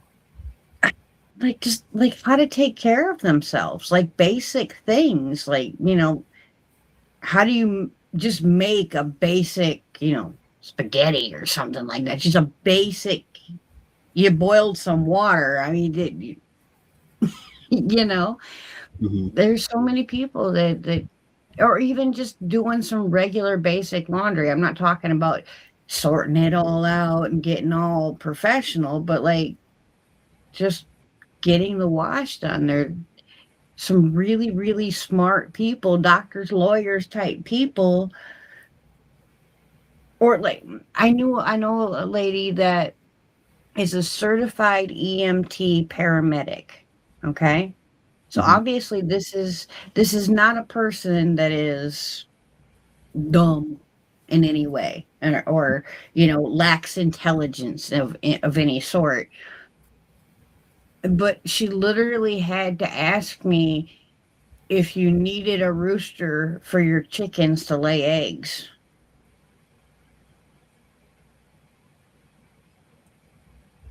That seems like a biology question to me. Hmm. To Yeah. I mean, I feel like I will, I won't speak for everyone, but as someone who just trying to figure out how to word this. uh as someone who didn't learn a lot of basic life skills growing up that are truly basic, um and then having to get out on my own and learn those, um I can understand how many people grow up in homes where those skills aren't taught. um, Someone else is doing something for you, or those things weren't prioritized. Um, and then you get out in the world and you don't know any better. Um, and, you know, one of the big things for me recently that people have been talking about and I've seen, um, is like personal hygiene. Okay, Zach, brush your teeth. Um, but like, people like, you know, not having those conversations with your kids about how to wash your body, using a washcloth, things like that, using body wash on your body, and making sure you wash your feet and your legs and and things like that. Like people, you know, if your parents don't ever have that conversation with you, and you don't have Right. those conversations with your friends, because why would you? then you're an adult, you don't have those skills, and you know they never come up until you're much older, and then And it's someone kind of sees you doing it embarrassing. wrong and goes, "What the hell are you doing?" Yeah, like when I was a waxer, because I was a body waxer, there were a lot of people who truly didn't know things about their bodies. That it was kind of heartbreaking. And I'm talking basic things from how to wipe, things about their bodies. They weren't told. I'm assuming they weren't told how to do that, or Right. the, what they needed to do, or they just legitimately have no idea anything. and and now it seems even crazier because we have computers in our pockets all the time, that we should be able to, if we're embarrassed to ask someone, we could just ask Google. Um, but yeah, I mean, I every day there was someone who just truly didn't know something about hygiene, or something like that, and it was shocking. It never stopped being shocking. So I I understand that. can imagine you could be truly shocked as a waxer. Yeah, yeah. Uh, I I always joked, my favorite joke. It's gross. It's dirty joke. But people would be like, "What was it like being a waxer?" And I would say, "I've seen some shit."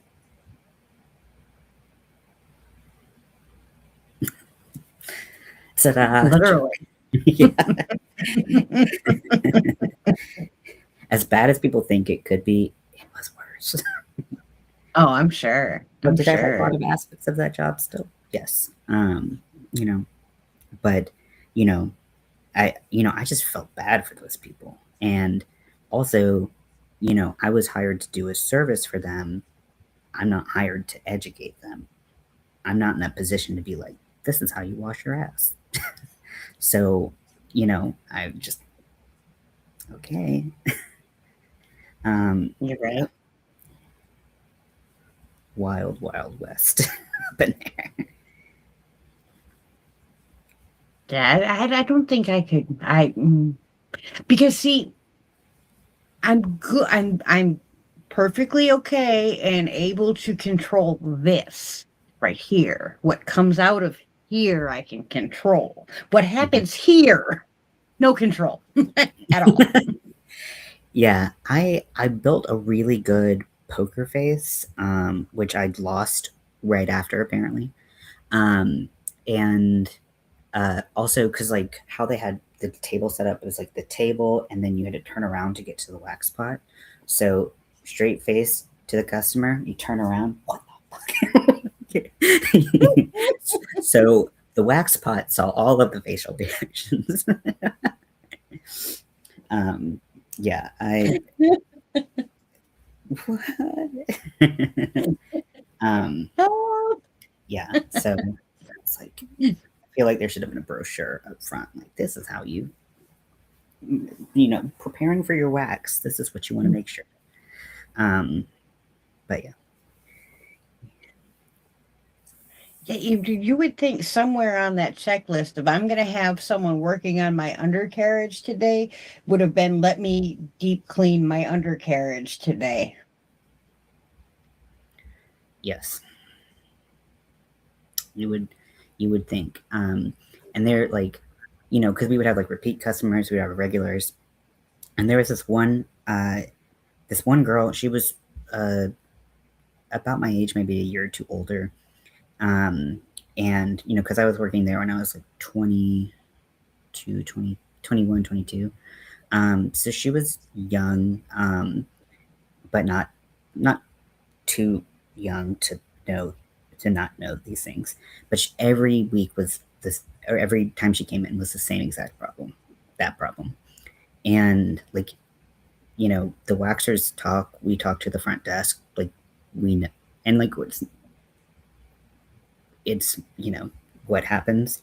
And so the front desk people would be like, oh, like Ian's gonna be a couple minutes, if you want to freshen up in the back in the bathroom. We had a bathroom there.